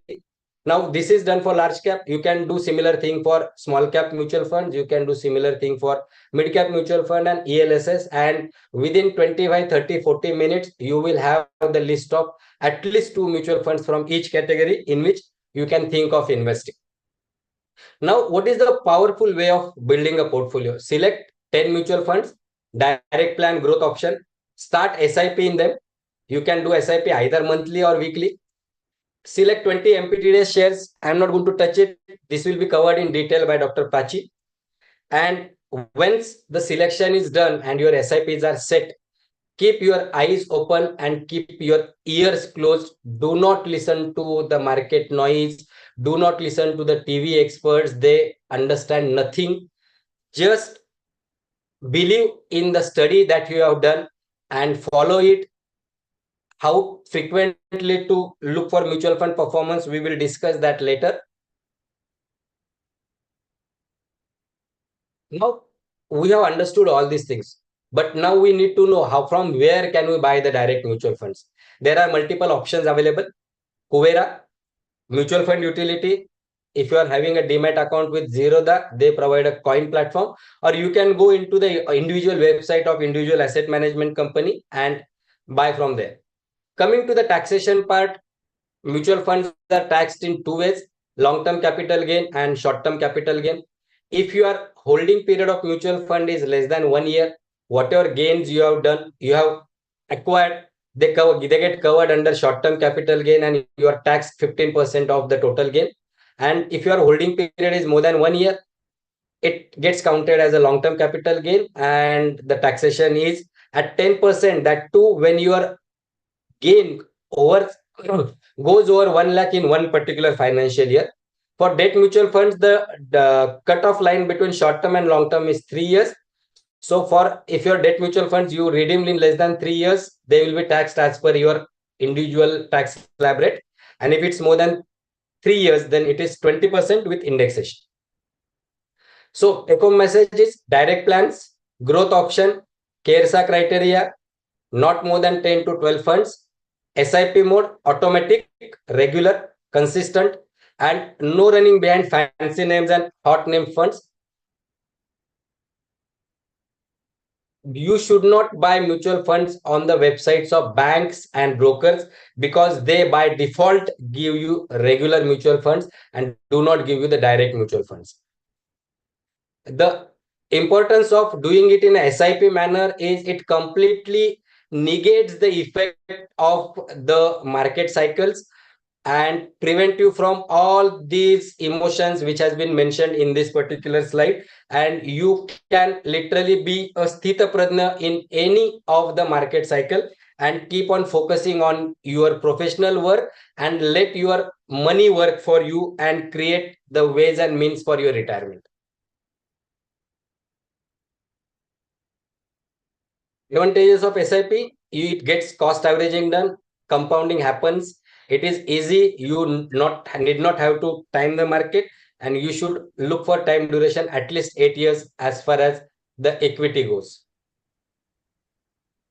Prescription for passive investment: 3D approach for investing in shares.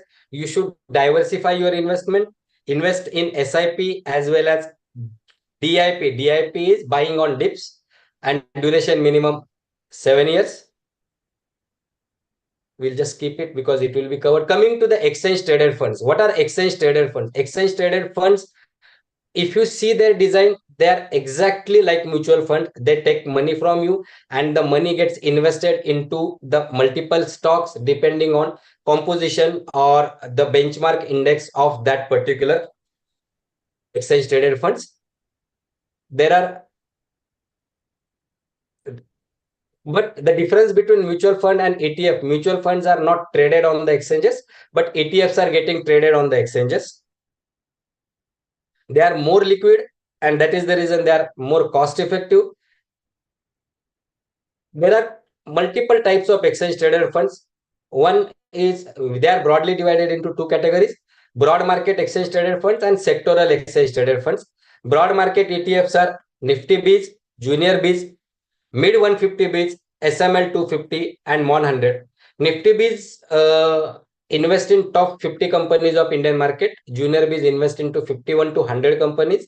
Mid 150 invest from 101 to 250, and SML 250 invest in 250 to 500. So effectively, if you are buying one unit of these four, you are exposed to top 500 companies of Indian stock market, and you don't have to break your head into selecting the stocks and getting worried about the mutual fund or getting worried about the stock performance.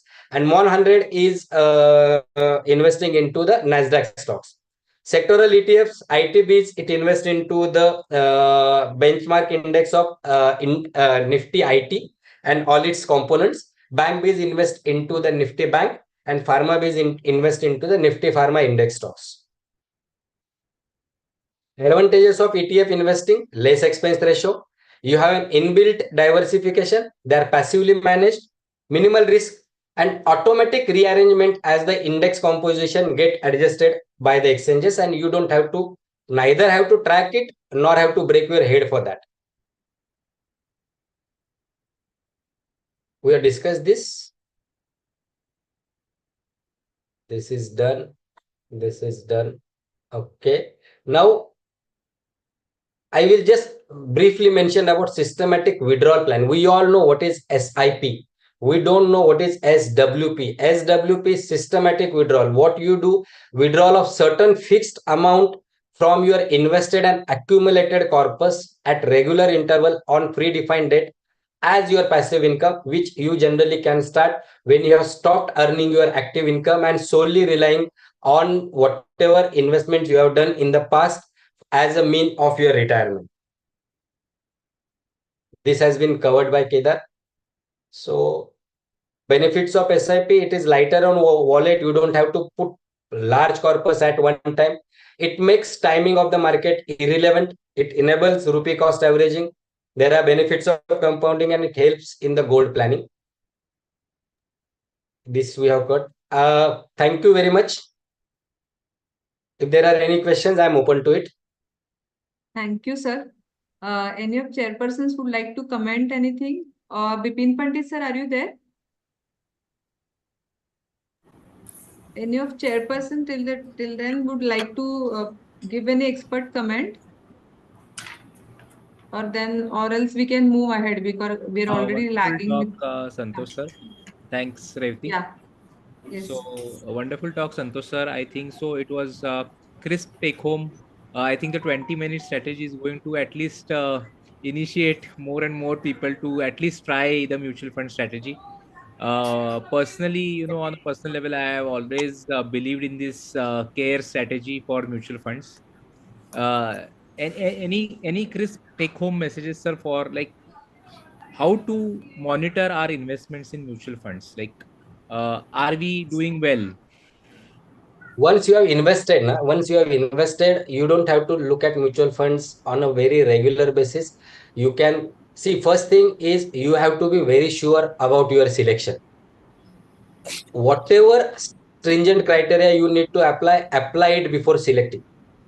But once you selected it, let it perform. The way we talk with our patients, आपका doctor choose करने से पहले जितना exercise करना है कर लो. But once you choose a doctor, let doctor perform his work and don't interfere in between. Similarly, whatever criteria you want to apply it before selecting the mutual fund. Once it is selected, start your SIP, and as I said, keep your eyes open and keep your ears closed. You can monitor performance of your mutual funds maybe once in a year. When you are monitoring performance of your mutual fund over a year, you have to compare it with the benchmark index. So if I am investing into a large cap mutual fund, I will compare it with the Nifty returns or maybe returns given by Nifty base. If my mutual fund is performing inferior to the returns given by Nifty base, what is the point in going for mutual fund? Nifty base can give me better returns. That is a passively managed fund. If I'm investing into mid-cap mutual fund, I can compare it with a mid-cap index performance. If I'm investing into a small-cap mutual fund, I can compare it with the yearly performance given by the small-cap index. Thank Revati, you. can I say Yes, something? sir. Yeah. Welcome, sir. Yeah, can I say Yes. something? Excellent Yes, please. picture by Santosh. There are three things I want to say here. Most important is SIP. SIP will average out everything. What he has pointed out is extremely important. Do not put money in bulk. But when the market goes down, you have to do DIP. That is, deposit the money in the mutual fund when the market is low, when the index is low. But otherwise, regular SIP on a monthly basis will give you the best returns. Secondly, do not try to churn the mutual funds. Keep them for a long term to enjoy the compounding of the value. And then, of course, direct is always better than regular because there you save the brokerage. Select the funds very wisely. See, I have seen many doctors, they have a portfolio of 50, 100 mutual funds. That's totally wrong. Don't cross more than 10 to 15, 20, where you can regularly manage them. I would prefer to manage them every quarterly and see how they are doing rather than every yearly. But even 6 monthly is okay. Thank you very much, Santosh, for excellent talk. Thank you, sir, for the inputs. Thank you. Now, Purva will move ahead with the Yes. Yeah. Now Nice. moving on to the third innings of our today's lecture. So for the third innings, we have our chairpersons over here with us. So the first chairperson is Dr. Bharti Abhyankar ma'am. Bharti ma'am is Vice President of AMOX. Can I please have a CV? Thank you. Bharti means eloquent, and I am sure ma'am is going to very beautifully articulate her thoughts and let us know in the end as to what she feels about this amazing session that is coming up. The next chairperson with us today is Dr. Supriya ma'am. Supriya means beloved and beautiful, and definitely, as we can see from her picture, she's very pretty and she's going to be with us here today and grace us with her presence. The third chairperson for today is Dr. Madhuri ma'am. Madhuri ma'am is treasurer AMOX. Thank you so much, Madhuri ma'am, for coming and attending this beautiful session and giving us your time. I would like Dr. Savita ma'am, I would like Dr. Madhuri ma'am to introduce Dr. Prachi ma'am, our speaker for the day. Yeah, before that, as we all know, Supriya Arwadi madam is excellent. She's very good at Shairi. So I request Supriya ma'am to start with her Shairi, then Madhuri can continue. Yes, Supriya ma'am, over to you. Without her Thank Shairi, you. the session cannot start. Yes. Thank you so much, Revati. And at the outset, I must congratulate the IMA team, AMOX team, and all the leaders that are there on the floor. And I'm wishing all women out there a very happy, not only Women's Day, but Women's Week, Women's Month, and Women's Year. Every day of the year is a Women's Day. And नारी शक्ति को सलाम कहते हुए अर्ज करना चाहूंगी कि नारी ही शक्ति है नर की, नारी ही शोभा है घर की, नारी ही शक्ति है नर की, नारी ही शोभा है घर की, जो उसे उचित सम्मान मिले तो खुशियों के ही फूल खिले। क्यों कहते हो नारी कमजोर है, क्यों कहते हो नारी कमजोर है, उसी के हाथों में तो पूरे संसार की डोर है। So I'm so glad that I am the chairperson for the first female speaker of the day, and I think over to. Beautiful, ma'am. Beautiful. Thank you, girls. Thank you to the boys also. Thank you. And over to Madhuri. Yeah. Yes, yes, please. Yeah, good evening, ma'am. A very happy Women's Day. And आपने सही कहा, I don't think नारी कमजोर है, और it's my proud privilege to introduce the Nari who's going to talk now.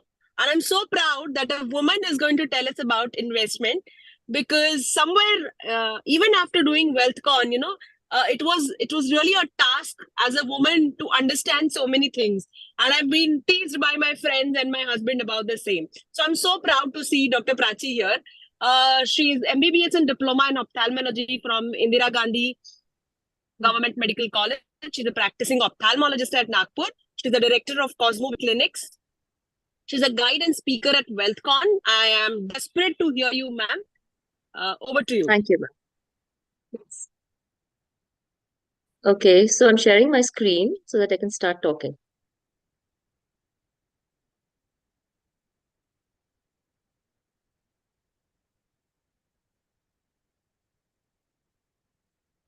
Excellent, Madhuri, I must say. And one day I wish to have a whole faculty panel where all females are there.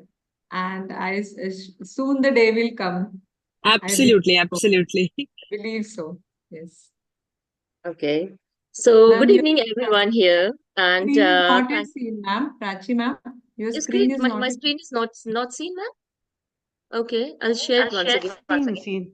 One sec. I'll do it from my end because I can see that it is shared. One sec. I can also see. I can see it. Okay. Then yeah. Must be. Okay, I'm sharing it again now. Yeah. Is it visible now, ma'am? Yes. Okay. Yeah. So good evening, everyone here, and thank you, IMA Maharashtra and AMOGS for giving me this opportunity and considering me worth the talk. Beginning of my presentation won't go without thanking my mentor, Dr. Ram sir, for making me capable and confident enough to talk finance. So before I start explaining about my presentation, let me brief about the meaning of equity or stocks. So equity or stocks, these are the tradable financial instruments bought and sold in the secondary market. And these are basically the shares of the listed companies. And it is done on the broker platform. So why invest in equities or stock? Reason number one, diversification of our portfolio. 2, stock investments, if done regularly and religiously over a longer period of time, also gives us returns that are almost twice to that of the debt instruments. Thirdly, equities are not bound by maturity. And last but not the least, they are taxed efficiently as compared to other products. So,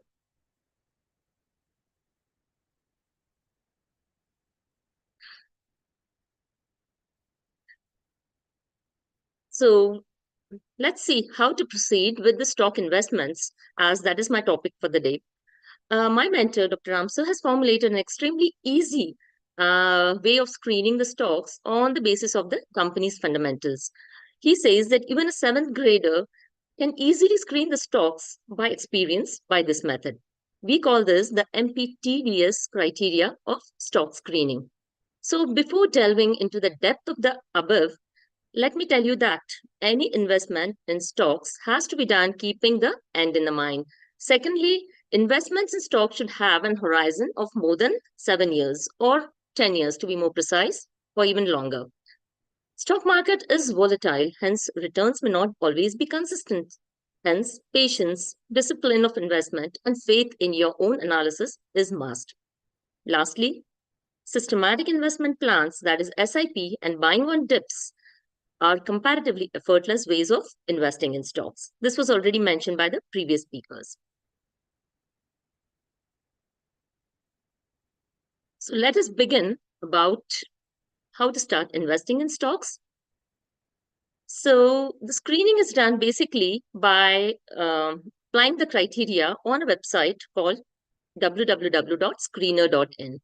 And Ramsar has formulated this abbreviation, that is MPTDS, which is the study of the particular stock with respect to the following criteria. As I already mentioned, it has to be studied on the website screener.in. So M here stands for the market capitalization of that company, and this has to be more than 10,000 crores. And this is calculated by the method of number of shares of that company and the price, the product of the number of shares and the price of the company. But as the price changes daily, market capitalization is not a constant or stable figure. It changes on daily basis. Now the price of that particular stock, it should be in uptrending for at least for 5 to 10 years for us to decide whether to invest in that particular stock or not. The taxes paid by the company should be increasing year on year. The dividends distributed by the company should also be on the increasing side. And the sales of the company, which is directly related to the price, the production, and the demand of the particular product. So let us see about the market capitalization. When we run the query on the screener website for market capitalization of more than 10,000 crores, automatically selects 10% of the total companies of those who are listed in the stock exchange, and they are the large cap companies and a few mid cap companies. So this automatically filters out 90% of the company and makes our task easy for further screening. So after applying the market cap criteria, we can also go for the sectoral screening of the companies, because ultimately we are going to invest in the stocks of different sectors. So we can select the top 2 to 3 companies from each sector after applying the market capitalization criteria. And the third column here, what we can see is the market capitalization column. If you can see here, these are the companies which I'm showing in the list are having the market capitalization of more than 10,000 crores. So the further criteria we're going to apply on these companies who have a market cap of more than 10,000 crores. Next criteria for screening becomes the price chart. As we all know that price forms an important point of consideration when we invest. It depends on the sentiments of the market for that particular stock, the demand and supply of the product. When seeing for the price on screener, we see that the price of the stock has to be on the trending side. Same thing for 5 or 10 years or even more. It means when the price of the stock is uptrending, the company is performing well and the investors believe in the growth and the production of the company and the future of the company. So on the screener chart, this is a chart of Hindustan Unilever what we can see a chart like the prices in the uptrending fashion for more than 10 years. So we can consider this as fit for M and P criteria.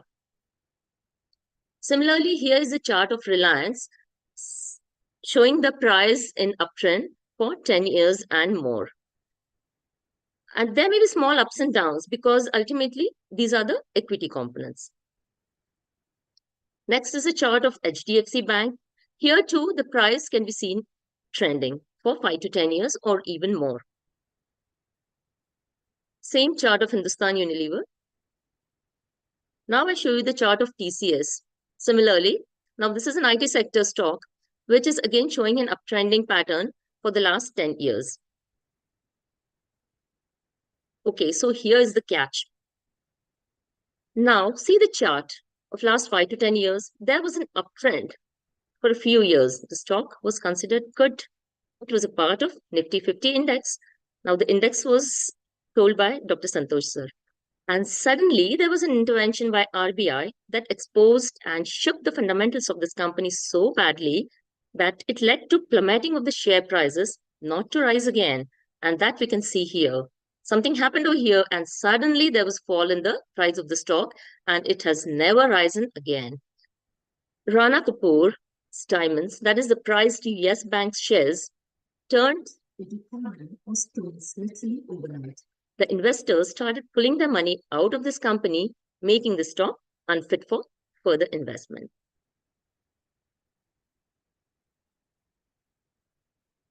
Now let's go to the tax component of MPTDS. After selecting a particular stock based on the M and P criteria, we go to see the cash flow statements in Screener, what you can see over here.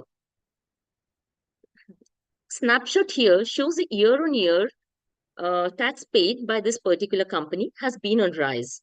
The negative figures here, see, we can see here the tax paid, the direct taxes paid by the company, and we can just compare the figures. So year on year, the figures are on the rising side, and the negative figures, the negative sign over here depicts that the amount is flowing out of the company's account in the form of tax. So taxes and dividends are the proxy to the growth of any company, and these figures cannot be faked in the annual report of the company. So more the taxes paid by the company means more the profit is made by that company over the years, and hence this particular stock is considered fit for investment.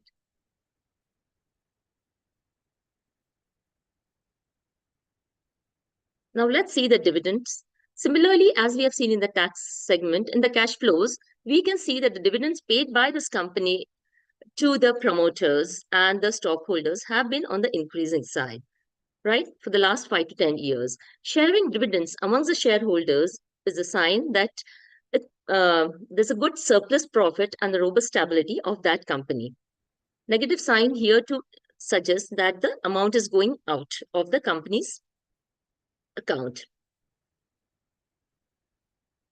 Okay, now let's go to the sales part. Increasing sales of the company over the past 5 to 10 years or more suggests that the stock is good enough to keep its consumers' interest intact in that particular product. It also indicates that the company has a good future ahead. Sales figures can be seen in this profit and loss statement that we can see here. Now, in this particular script of Hindustan Unilever, we can see the steadily increasing earnings happening from the sales of that company year on year.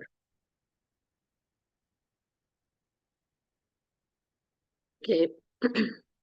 Now, looking at the 3 categories of the stocks, what we have found out after applying the criteria of MPTDS, just like we apply the criteria of Carissa for the mutual funds. So what we can see is that we can call the stocks after screening through MPTDS as valid, invalid, or doubtful. So calling a company MPTDS valid means it satisfies all the criteria for investments. That is, having a market capitalization of more than 10,000 crores, the prices, tax paid, the dividends distributed, and the sales of that company are in the rising manner. So remember, uptrend is your friend, so you can invest in such companies. Calling any company invalid means does not fulfill any one or more criteria for the MPTDS screening. Now, MPTDS doubtful company means that the company is not showing one of the above criterias properly, like the uptrends in the tax, or maybe the dividends or the sales, or maybe the price is showing some fluctuation temporarily. So we can keep this as a part of MPTDS doubtful company, only to be reassessed after another year. And as it's mentioned here, MPTDS is a high specificity and a low sensitivity parameter for stock screening. Means if a company fulfilling the MPTDS criteria is considered as one of the best company, and you can invest in those companies. But that doesn't mean that if any of the company is not satisfying the criteria of MPTDS selection, is a good company. Can be a good company, but it may not satisfy the perfect criteria. So we can keep it in MPTDS doubtful part. Now, our prescription for the passive investments. Here comes a practical application of the above screening procedures. Firstly, apply the MPTDS criteria on the screener website. Next, go for the sectoral selection. Now, this is also called as the intra-asset class diversification, wherein our portfolio should have equal or relevant proportions of the stocks of various sectors, like maybe petroleum, healthcare, IT industry, financial services, banking, agriculture, FMCG, automobiles, energy, etc., to name a few. We can select 2 or 3 stocks maximum from each sector and start investing. Remember, there's always a bull market somewhere. That means if one sector is not performing well, your other sectors are doing, and hence your investment is always kept at pace. Now, buying should be done on the basis of SIP, that is the systematic investment plan, where we put fixed amount of money in that desired stocks on monthly or maybe bi-monthly basis, either manually or basket creation or by a bank mandate. Now, buying on the basis of dips means we are buying the same stock at a larger quantity, maybe at a fixed percentage fall in the price, or you can analyze the price by seeing the charts of the companies, if you can do that, on the basis of the support levels taken by the price action. Now, investment means it's profit increase. So remember, it should have a time horizon of 7 years or more. And yes, don't forget to review your investment once in a year, because देखो कितने भी दोस्त हो, कितने भी अच्छे हो दोस्त, 5% तो धोखा दे के ही जाते हैं. Similarly, 5% of your stocks over a period of time may not perform well. So that's why regular assessment of your portfolio is necessary. What do we do in this case? We exit from the stocks and we shift our investments into another stocks which are satisfying the MPTDS criteria. The 3D approach for investing in shares, trying to make the long thing short, here is the take-home message from my side. Diversification is the crux of investment principle and doesn't increase your returns, but it provides you the safety of investments.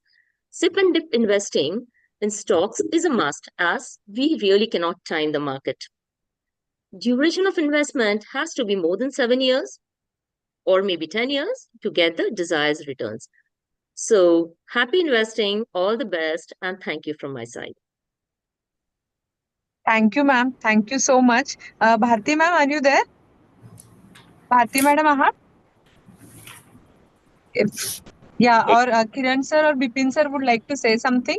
Give some Revati, expert comments? Yes, sir. Yeah. Yes, sir. Excellent lecture, Prachi.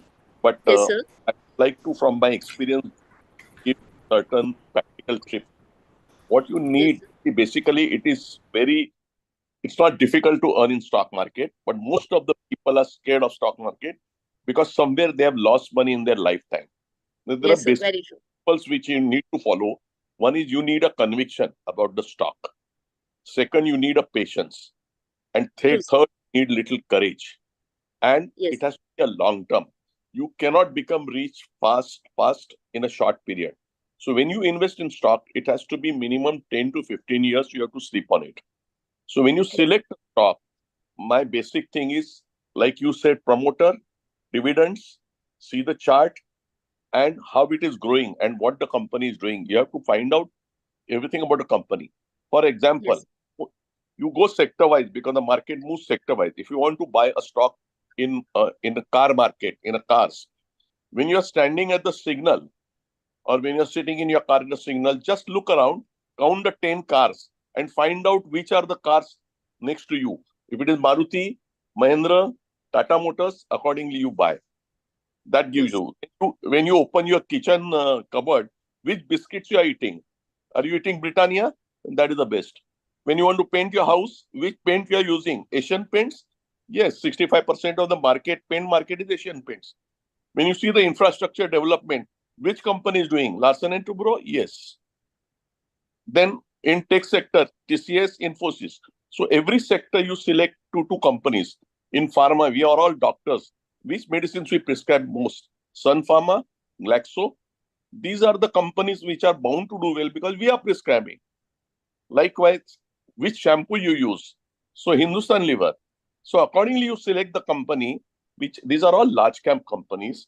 And as far as possible, if you do not have experience, don't go into micro caps and lower mid caps unless you're confident. If you don't have conviction, don't enter into it.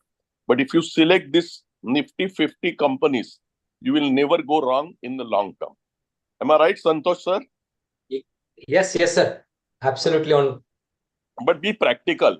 Look around, observe everything, what biscuits you are using, what people are doing in smoking. ITC is the wonderful company. So you are using Ashirwad atta at home, right? All ladies will know which atta you are using. It is made by ITC. So buy ITC. It is your company because you are using those products. Hindustan Liver.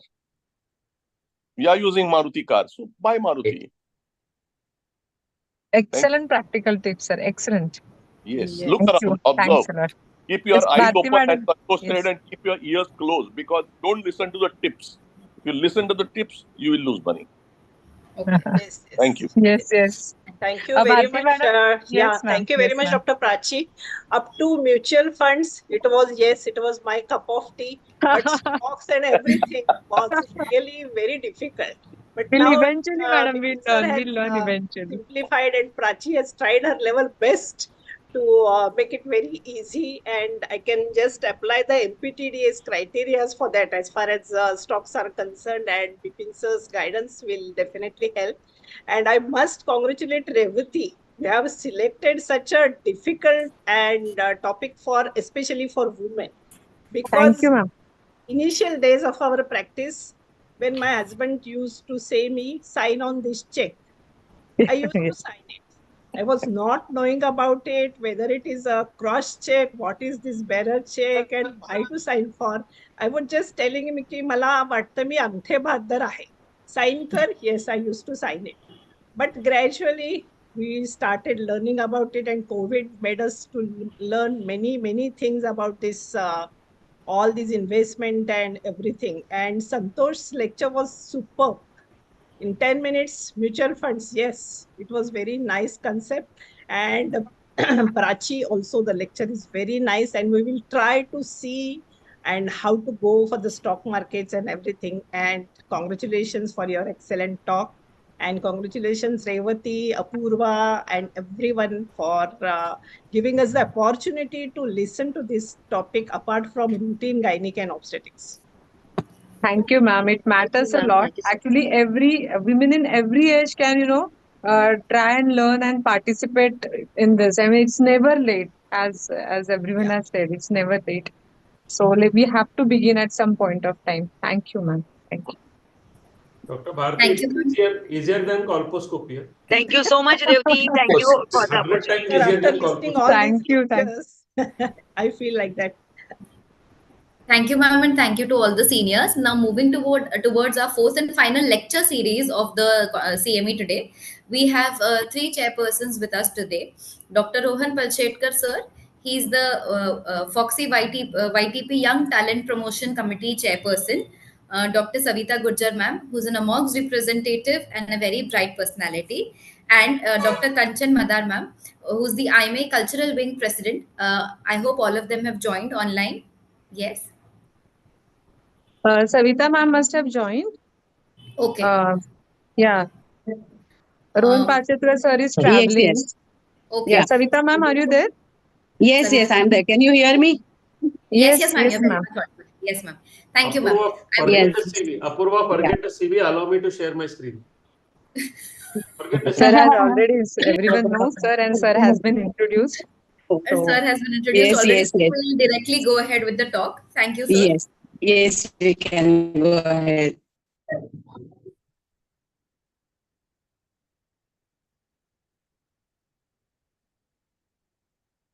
Is my screen visible? Hello? Yes, sir. Yes, sir. So, congratulations, Revati, Apurva, everyone in AMOX and Public Awareness Committee for choosing this topic. And thank you, everyone who is a participant in this particular webinar. So, I'll be just talking a brief about financial mistakes. Most of the things may have been covered by Kedar and Santosh and Dr. Prachi. But let us recap. Few things may be new, few things may be old. So, yeah. So coming to the first financial mistake, the real estate investment. As doctors, we really invest usually in real estate, especially for a farmhouse. Now, if at all you see, about 30% of the doctors, as soon as they get set into a practice, they start investing in a farmhouse. Really, I don't know. I mean, probably you go to the farmhouse once a month or once in every 6 months. So what we as doctors say, it is best that your friend invests in the farmhouse and you go and visit there at that farmhouse at his expense every week or every 2 weeks or every 3 weeks and enjoy the surroundings and your farmhouse capital to be invested somewhere in the equity or in the gold or whatever boards of investment that you feel to feel appropriate.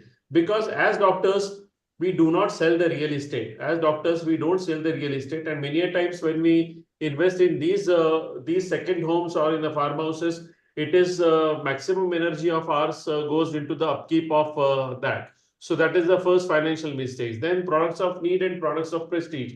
Kedar has already told us about products of need and products of prestige. Few products of prestige, fancy car. Now in a city like Pune or in a Mumbai, you want to go from point A to point B. The best and the easiest car is probably a Wagoner. But many of the doctors spend huge amount of money in buying a three-box car. A three-box car is, you can do the Google and see what a three-box car is. So fancy cars, fancy purses. I don't know why people buy fancy purses by the name of GU, XYZ or Louis Vu, because the content of the purse is the same. Whether you buy that purse from Nalasopara or from Dharavi or from anywhere, the content of the purse is the same. And in fact, you will get these labels of Gucci or Louis Vuitton on any purse that you give. And the person who carries off that purse can safely say that, okay, I am buying a GUCCI. Because nobody, जसं कपडा बघतो test करून तसं purse कोणी असं हात लावून बघत नाही खरा चमडा आहे का खोटा चमडा आहे. Nobody knows that. Fancy perfumes. We know where people carrying off fancy perfumes to the tune of 3,000 or 4,000 a perfume. Now, these fancy perfumes are meant only for places which are cold, especially France and Europe. These are cold places. Whereas in India, you really don't have any cold places. As soon as you apply those perfumes, it is worn off. Fancy clothes. Okay. A few years back, we had this fancy clothes, the undergarment by the name Calvin Klein. And you know, the top of that had to be shown outside your waist. So I don't know what's the logic behind that. So again, products of prestige.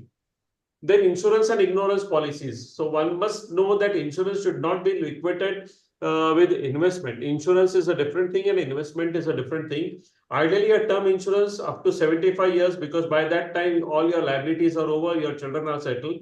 And that too a term insurance without profit. There are two terms insurance, table 2 and table 5 in LIC. So you have to choose the table without profit. So which will have lesser premium and there is no need for you to profit from that insurance because insurance again is not an investment. So again, insurance are ignored policy. Now, doctors are long in debt products. That means what is long in debt products? That is you keep the investment long in debt products for more than 5 years, 6 years, 7 years. For example, fixed deposit. And as rightly pointed out by Kedar and Santosh, that the FDs do not give you, they do not beat the inflation. And whereas doctors are short on equity, you know, आपल्याला equity मध्ये profit झाला, आपल्याला घाई असते खूप की तो profit book करा आणि नवीन इक्विटी मध्ये करा. There is no point. The ideal term, as doctor Prachi told, is 7 to 10 years to be in long in equity. Then costly investment. So investments which have got huge commissions, for example, unit linked insurance policies, they have got a huge commission, especially commission which is to be given to the broker or to the fund manager. And portfolio management schemes. These days, as soon as a busy doctor is found, or a doctor who is pratithiyat doctor, jala apan manto. So these portfolio management managers, they come to you, and their management fees itself are around 3.5 to 4% of the turnover or of the profit. So it is really it doesn't make any sense to give the portfolio management of your hard money to somebody who has done an MBA, who probably may not be as educated as you are, especially with the kind of financial education that you are getting. Then loan. Doctors na loan शिवाय lonely वाटतं. Doctors feel lonely without a loan. So what are the bad loans? The consumer loans, the credit card loans, and the personal loans. These are very bad loans, and loans to buy shares, especially loans to buy share. Strictly, these are bad loans. What are good loans? Good loans are loans which you take for business, for home, or for education. Again, doctors do not know what are soft loans. Doctors are not registered under the MSME schemes. Please register your hospitals, your nursing homes, your pharma company, your pharmacy, or your canteen, or your sonography center under MSME, because the MSME loans are available as low as 7.65%, and the loan amount sanction can be as low as 50,000 to few crores. And on the basis of the standard loan amount, a loan repayment tenure up to 15 years is also available. Because if at all you see, we all buy instruments, equipments for the hospital, for the IVF labs, but the repayment period for any instruments is up to 5 years, whereas here the loan repayment tenure can go easily up to 15 years if at all you invest in if at all you take the loan under the MSME schemes. Again, inadequate insurance. Ideally, 20 into the annual income should be the insurance that you have, the personal insurance, or 2 crores as a thumb rule. So how to correct in case you don't have? You buy a term insurance equivalent to 2 crores, and here you have to take the help of the Married Women Protection Act. That is, your spouse can fill up the proposal form and take the insurance from any private, ideally from LIC, because LIC is a company which is not going to go bust at all. So ideally LIC or any other private company which has got a best claim settlement ratio or the solvency ratio. And the term insurance ideally should be up to 70 years or 75 years to the maximum, because by that time all your debts are settled and your children also are settled. Again, Mediclaim. Gone are the days when earlier doctors, you did not charge doctors, because as doctors we feel that any treatment that we take in any institute will be done free of cost, because पूर्वीच्या काळी doctors didn't charge doctors as patients. But gone are the days, because your treating doctor may not charge you his or her professional fees, but the institution is going to charge you the room, the nursing, the ICU, and everything. So the health insurance to the tune of at least 25 lakhs as of today is mandatory. It is like a shoe, chappal, mobile, all must have it. So you must have a Mediclaim worth at least 25 lakhs. In case you have already purchased Mediclaim and by the bonus it is not coming up to 25 lakhs, then you can always go for the super top-up option. And finally, जिसका डर है उसका insurance लेने का. You are worried about critical illness, buy critical illness cover. You are worried about cancer, cataract, buy that Mediclaim cover. Then travel insurance. Many of the doctors are now traveling to erstwhile countries, and many are engaging in adventure sports like be it trekking, be it bungee jumping, be it skiing, anything. Now, what here we need to remember is that we need to take travel insurance or overseas Mediclaim insurance not only from your country but from the country where you are actually visiting. Why? Because occasionally your country travel insurance may not be covered or recognized there. I know it is recognized everywhere, but occasionally it may not be recognized. So it is better or prudent to purchase a travel insurance or overseas Mediclaim insurance from the insurance agency of the country which you are visiting. Or the best place to take a travel insurance, especially for trekker and adventure sports, are the world nomads. If at all you visit the world nomad site, they can give you the insurance which is valid in that country of your where you are going to visit. Why I'm stressing this? Because many a times I find, about 4 days back, one of my close friends had an accident in Vietnam, and the hand was badly injured, and the expenses incurred in Vietnam are to the tune of around 25 lakh rupees on day one itself.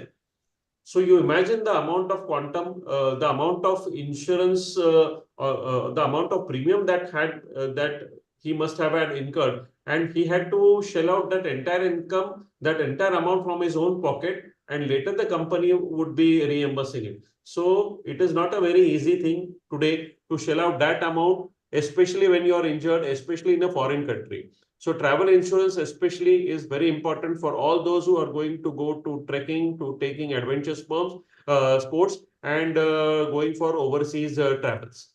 Again, FOMO of buying a car or a gadget. Okay, new iPhone 15 comes into the market, you want to go out and buy an iPhone. I don't know. So practically all of you have a mobile phone, and all the mobile phones, the software is outdated in a period of 2 years. So imagine spending 1 lakh rupees on mobile, which is otherwise available easily for say 30,000 rupees. Invest the rest in any appreciating asset, and you have and on the interest you can buy a new mobile after say 2 to 3 years. Again, FOMO of buying a car.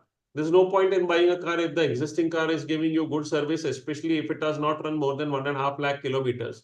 After 1.5 lakh kilometers, you can think of buying a new car, but till that time, you can continue with the old one. Credit card. Credit card is a Trojan horse. All doctors are in a habit of having a credit card. The hidden charges are huge. The penalty charges are around 3.5% per month in case you have not clear the dues, and it will affect adversely on the CIBIL score. Now, you know, the UPI payments have been on force. So most of us who have been used to counting money will understand that unless you count the money, you are not going to realize this value. So if at all you want to brandish a card, brandish a debit card and not a credit card. Again, club membership. Fancy club membership, say 20 lakhs, 25 lakhs. Because, you know, doctors take pride in saying that I am a member of XYZ club or I have this club membership. And then you are destined to go only to those destinations where the club has got access to. So again, it doesn't make any sense in spending 25 lakh on a club membership. Instead of that, it is better you put that in a equity and then earn interest and go to whatever destination you feel appropriate. So that is as far as the club membership. And finally, HUF. Doctors do not prescribe or doctors do not have HUF. Now, it is very important as Hindus, many of us are Hindus, and many of us are in places where HUF is really valid. So HUF is considered as a separate person for taxation. So once you get married, immediately you have to start HUF. It is made of the following constituents. Karta, who is the manager of HUF, that is you yourself. Co-partners. Who are the co-partners? The linear descendants, that is both the sons and daughters, and your wife may be a co-partner.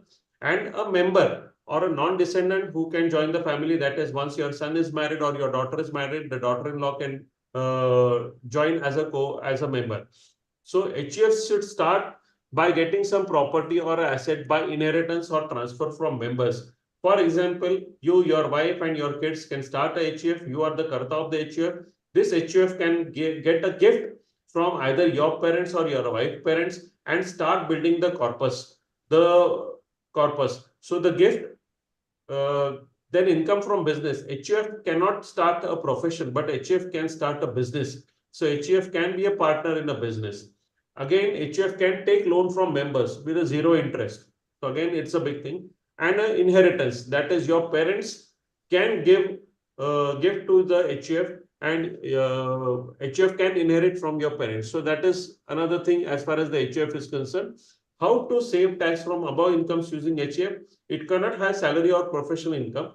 You have to take the tax through business. So you can set up a business. For example, you can have your pharmacy, you can have your pathology lab in the name of HUF. The nursing services that you give to your hospital can be through HUF. So you have to invest in business of HUF and save tax, because HUF can be a different entity to save tax, or HUF can be investment in a debt and F&O also. So I think with this brief, I would like to stop my presentation and thank you so much. These are the very few things, mistakes that as doctors we make, and I hope, wish and pray that you as uh, members of this particular forum and those who are visiting or seeing it on YouTube don't make these mistakes again. Thank you so much. Thank you, sir. Thanks a lot. Mostly the traveling insurance and the HUF and for all practical tips and tricks. Dr. Bipin sir or Dr. Nitin would like to comment anything? Dr. Kiran sir, President sir, excellent, crisp discussion you had and very informative. One thing I want to say is we doctors are the cream of the society. We are the toppers in interscience and 12th standard. Especially the lady members. They are more intelligent than us. I hope my wife is listening. But most of the ladies think that they do not understand investment. They do not want to understand investment. माझा नवरा सगळं करतो, मला काय याच्यात लक्ष द्यायची जरूर नाही.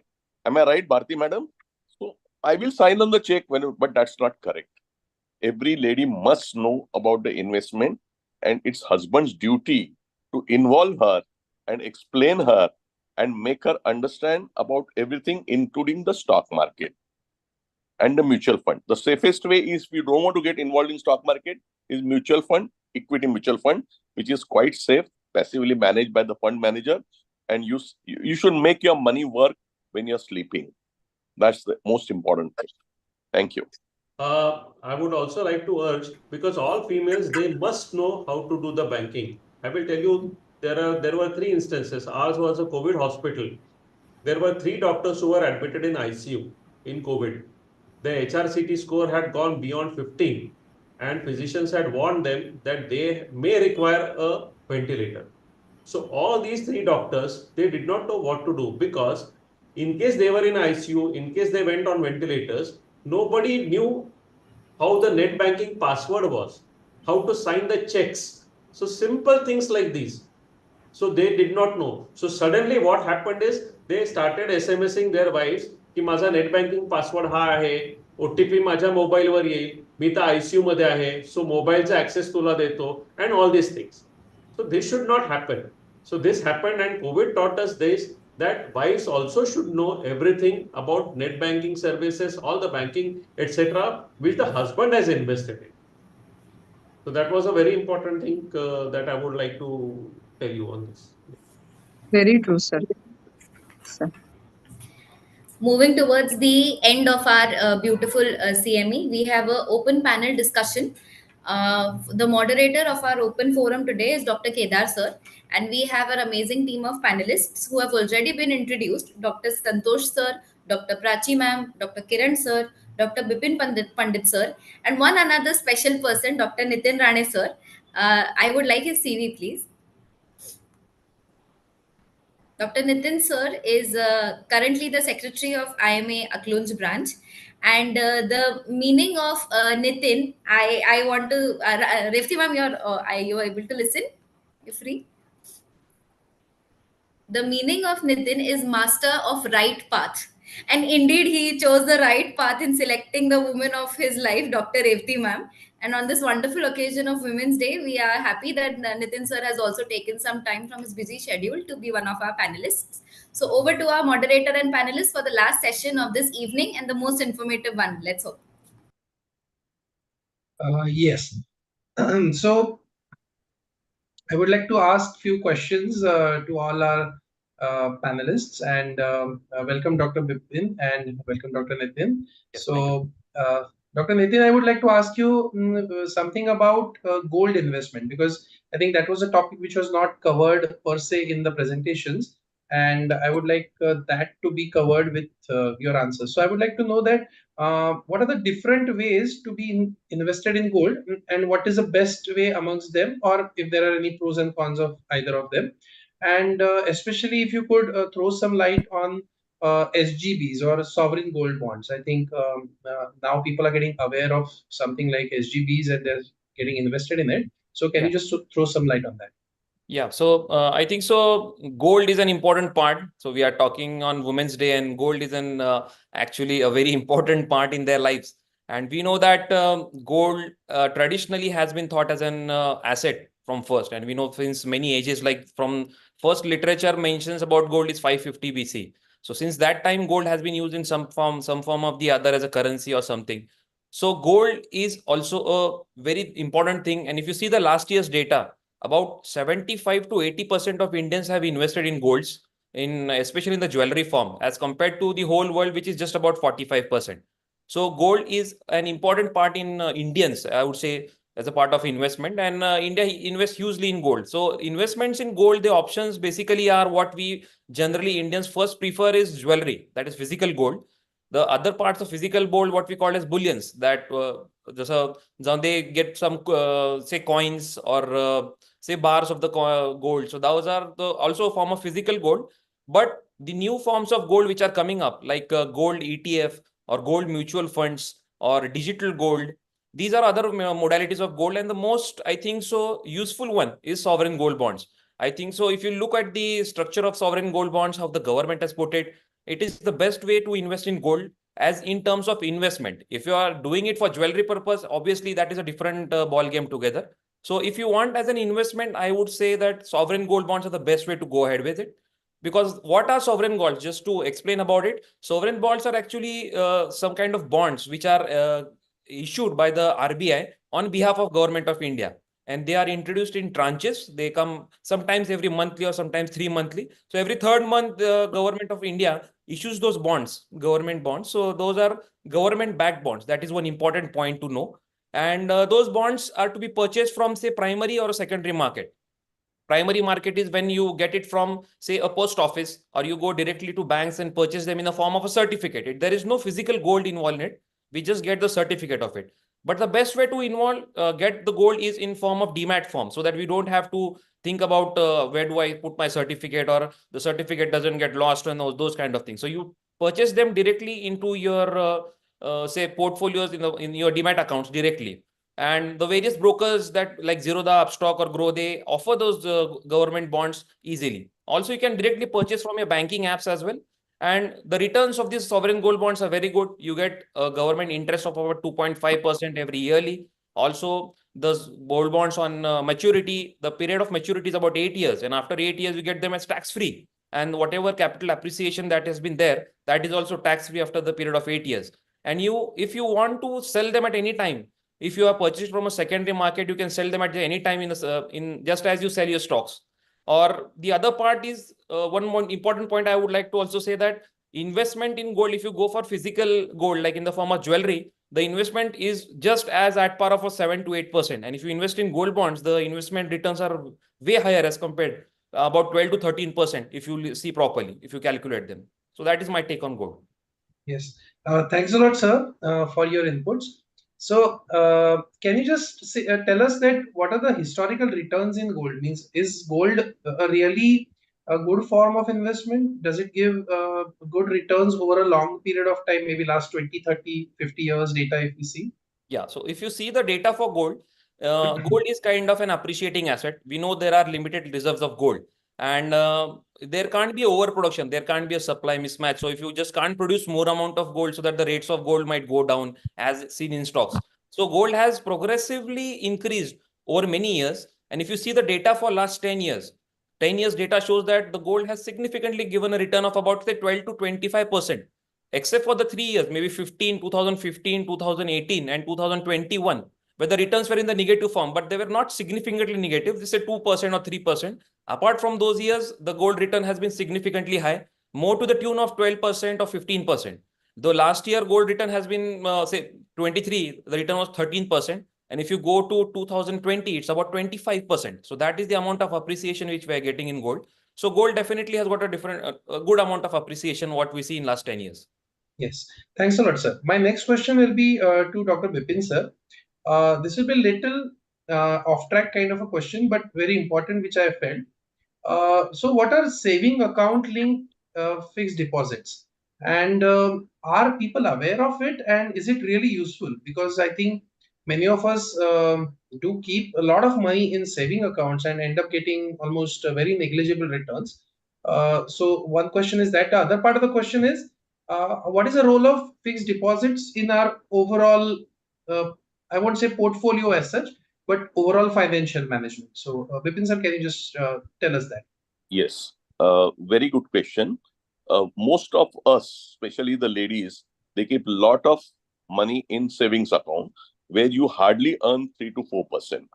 But there are many banks, most of the banks, they have this type of account like HDFC Bank, ICICI Bank, and so Kotak Bank. It is also called as a flexi account, meaning that if you have a money there, you can give instructions to the bank that on every Monday, more than 1 lakh will be automatically deposited as a FD. And you can use your regular checkbook to withdraw money from there. Suppose if you have 10 lakhs there on Monday morning, the 9 lakhs FD will be taken at the prevailing rate, that is 7%, 7.5% in HDFC Bank, and 1 lakh will be kept in your saving bank. So more than 1 lakh, whatever money, even if it is 2,000 or 10,000 or 15,000, it will go as a FD account. The beauty of it is like a cash account where current account where you can withdraw the money anytime. If you are short in saving bank, where you give the check, automatically the FD will be broken without any penalty and the money will be deposited for your use. That is very important. So all of us must have a flexi account. Without flexi account, don't operate. Most of the bank, your personal manager also do not advise you this because they earn more in savings account rather than FD account. So you have to educate them and tell them, if you have flexi account, then only I will open the account. So it's extremely important. You must have a flexi account. Yeah.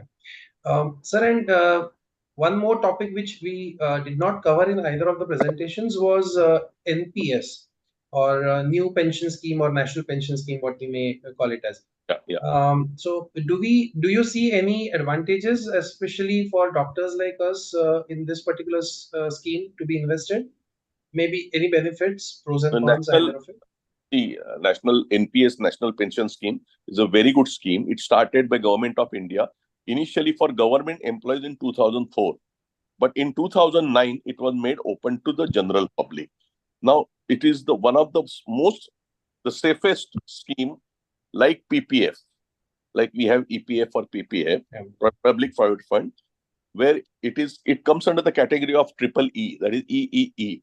There are many advantages of this scheme, National Pension Scheme, where you have a recurring deposit-like thing every month or every year or every quarterly, and the appreciation after about 10 years is to the tune of CAGR of 12% to 15%. It's very good appreciation. Some amount is taxable, some amount is not taxable. The locking period is 3 years. After 3 years, you can withdraw maximum 40% of it. And after certain period, after 10 years, you can remove the whole bulk.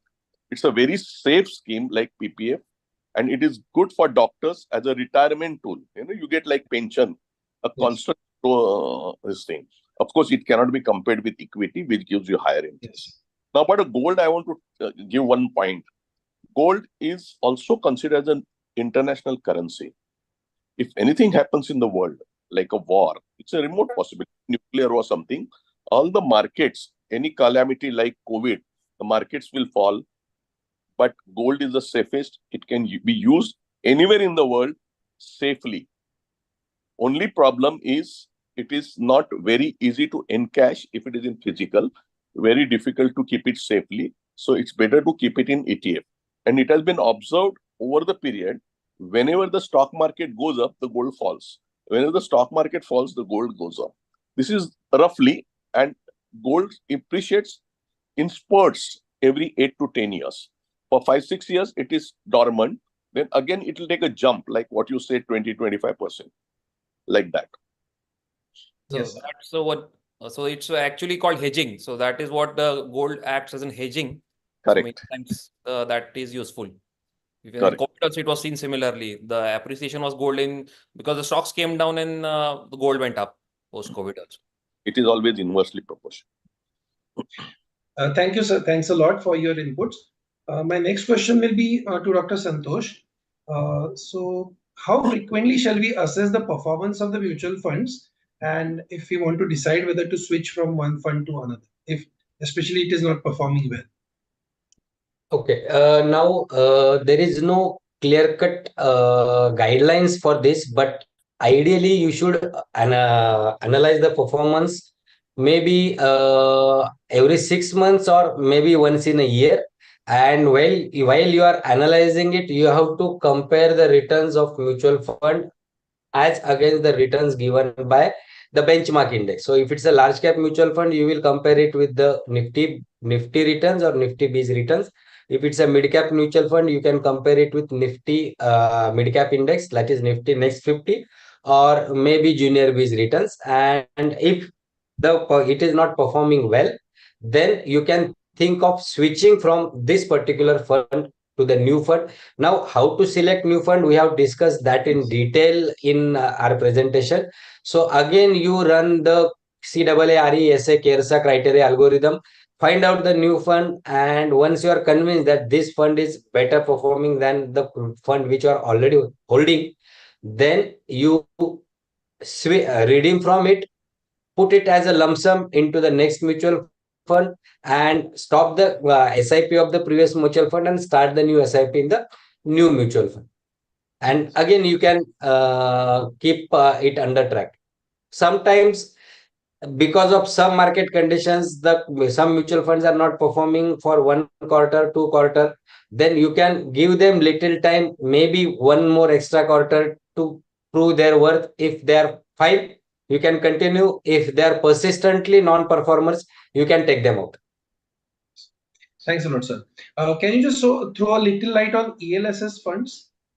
Yeah, ELSS, they are actually the long form of ELSS is equity linked savings schemes, and they are tax efficient funds. That means whatever amount you are investing in those mutual funds, out of that around 1.5 lakh rupees you can claim under section 80C of the Income Tax Act.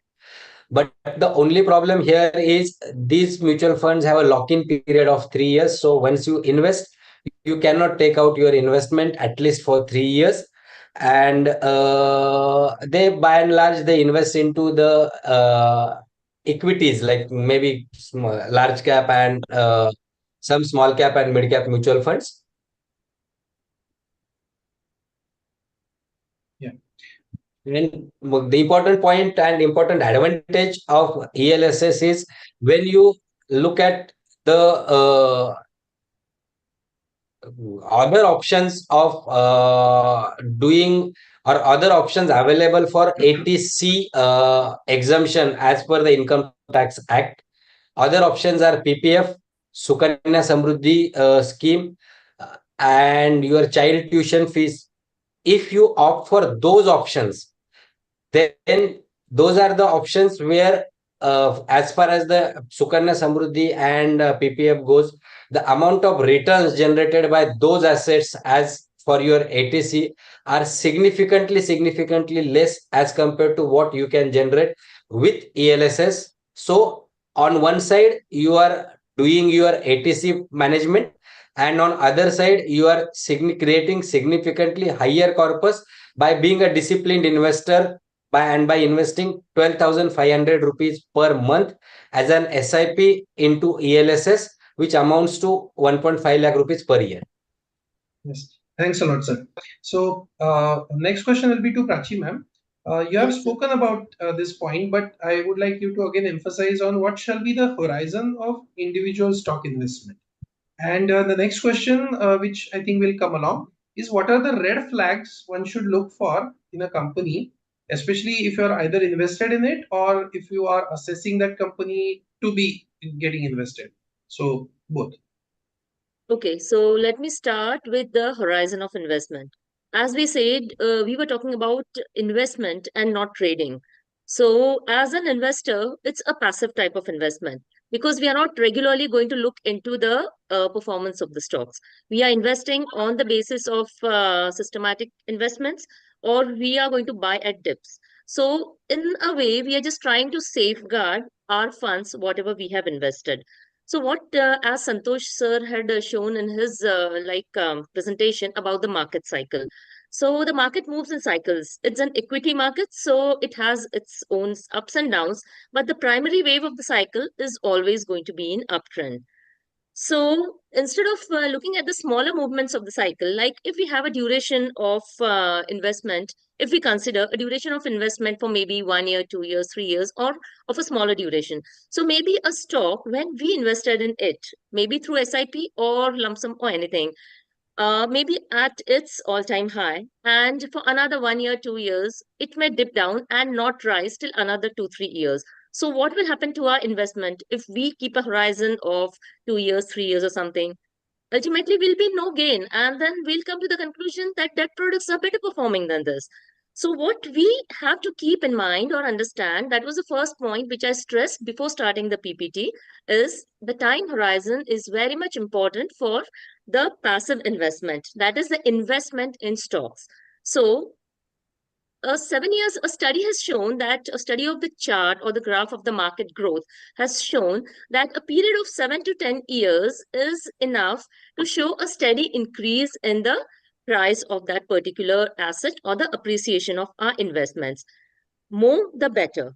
So hence 7 to 10 years should be a minimum time period considered for any person who thinks of investing in stocks on the basis of SIP and DIP. This So, is can we say, ma'am, that easy, quick, fast money is shouldn't be the goal? Yes, sir. Easy, quick, fast money. I mean, if it's about speculation you're talking of, that shouldn't be a goal, because we are not speculators. We are businessmen here. That means we are doing proper study. If, see, easy, quick money is not for an investor.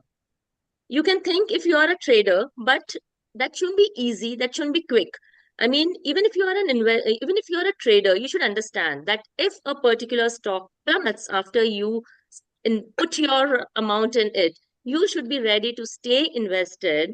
We call it trade vesting, because you begin as a trader, you're continuing yourself as an investor. You should be ready to stay invested in that particular asset for 7 years or more till you get the desired gain. As I mentioned earlier, 5% to 10% of the stocks of what we have studied may defy your criteria of investment. So if it's a bad stock, like it turns out to be invalid stock, you have other ways of thinking about exiting from it.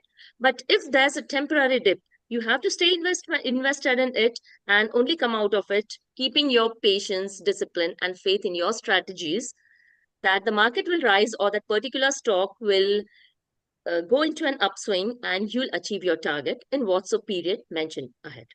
So I think I have answered your point here. Yes. Thank you, ma'am. So my next question will be to Kurtakoti sir. I think in the last, Yeah, I have to answer a second part of your question about the red flags. I'm so sorry to interrupt you in between. No problem. Okay, so talking about the red flags of any company, like I begin my presentation with MPTDS. That means we are trying to be ever safe or safeguarding our investment by properly screening our stocks by applying the MPTDS criteria. But as I said, 5 to 10% of the stock may betray you. So this may happen because of certain red flags coming up. So what can they be? It is like the promoter selling the shares for whatsoever reasons. Like I have given example of Rana Kapoor's Yes Bank, right? So it was a part of Nifty 50 initially, but later everybody knows, like you being a regular trader or even the investors know what happened to it. So people have pulled the money out of it. So it's a type of red flag where the promoters have started selling their shares, okay, or the promoters are pledging their shares to get more money to satisfy other requirements of the company. Seeing for the tax growths year on year, we see there's a declining in the tax paid by the company or the dividends distributed. Like initially, the company used to distribute dividends to the shareholders and the promoters, but later on, for some bad reasons, they are not distributing the dividends because there's no sales of the company or the company is not making profits as such.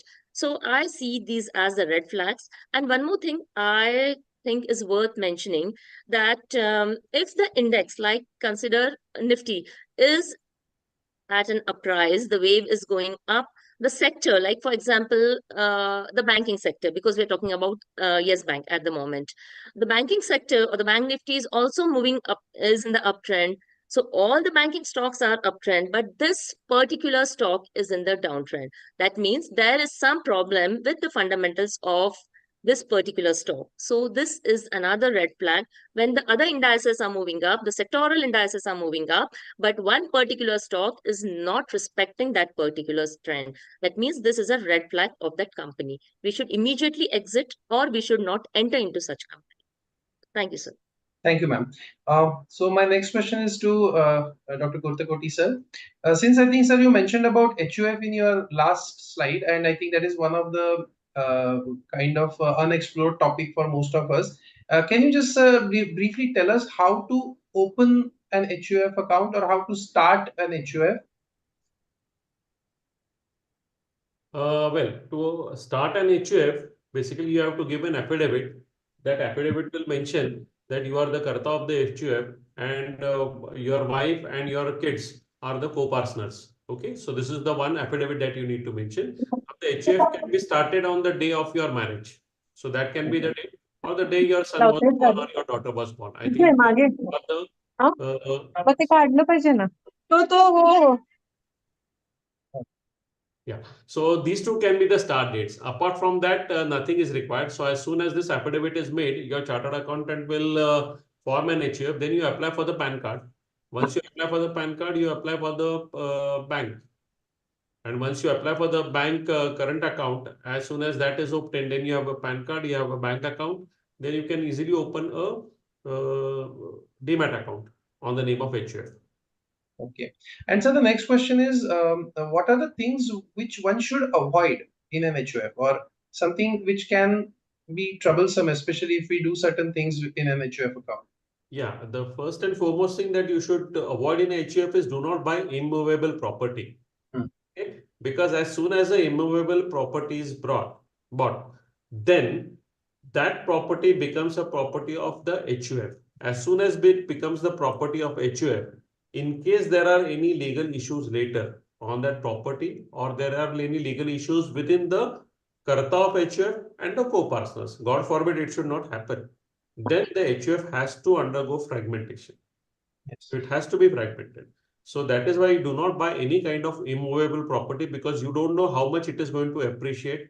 You don't know what is going to happen to the HUF as a family after 10 years, 15 years, 20 years down the line. Nothing should go wrong, but you don't know. So that is why there should not be any immovable property in the name of the HUF, number one. And number two, in case you are using it as a tax saving, then do not create any corpus more than 1 crore. Because if at all you create any corpus more than 1 crore, then the income from the asset should remain below the 30% income tax bracket. So that these are the only two things probably that you can think of that HUF. And third thing is, as soon as your son or your son marries, then partition the HUF as soon as it is possible. Do not add the daughter-in-law to the HUF. So that let the son have his own HUF. So I think that should be the three take-home points for HUF. Thanks a lot, sir. So I think here we have come to the end of this open forum and the panel discussion. So Dr. Apurva, now you can go ahead with the proceedings further. Yes, sir. Thank you so much. It has been a very informative panel. I thank all the seniors, President Amox, Dr. Kiran sir, also for taking out time and attending the entire session. The panel was very informative. We got to cover the topics which we didn't in the talks. So it was a great opportunity to sum up the entire financial empowerment scenario. And now, I would first of all thank all of you for attending the webinar. And I thank Dr. Revati Rane ma'am for giving me this opportunity to conduct this session. And over to you, Revati ma'am, for your final vote of thanks for this first and most amazing session. I want to. Are you free? Can I say something? Yes, sir. Definitely, sir. Definitely. I have one complaint. Yes, sir. Apurva has not dissected my name. No, sir. I did, Bipin Pandit, sir. You have dissected everybody's first Everybody's name. Sir बहुत ज्यादा senior का भी dissect किया तो छोटों को कभी कभी पनिशमेंट मिल सकती है ना, इसलिए नहीं, कोई पनिशमेंट नहीं मिलेंगी, बत्ती नहीं मिलेगी, कुछ नहीं मिलेगा. Anyway, I think Revati is busy. Nitin can conclude, or thanks are due to Dr. Dinesh Thakre for being there on the AMOX forum. So I think Revati is also a member of the female wing committees of IMA. So we are going to definitely have a lot of programs with IMA also. And I have given a full go ahead to Dr. Revati to associate IMA with all the programs of AMOX. So I would request that you also reciprocate the same. Same here, sir. Same here. Yeah. Thank you sir, thank you everybody. Vipin sir की complaint को याद रखते हुए, Vipin means glorious, so a glorious end to this webinar. Thank you so much everybody for attending it, and let's Hello. log off. Revati ma'am is here. Thank Hello, you. yes, yes. Actually, Revati we ma'am, were your vote. conducting this as a hybrid event, sir. So we have around 50 ladies of IMA Akluz who attended the program at our IMA hall, and we were displaying the lectures on the So I had to come here because everyone we were providing snack and everywhere was waiting for me. So there were 50 ladies who were sitting here and they want the link and they want to revise it. So everyone loved the program. Thank you. Thank you ma'am. Thank you. Thank you.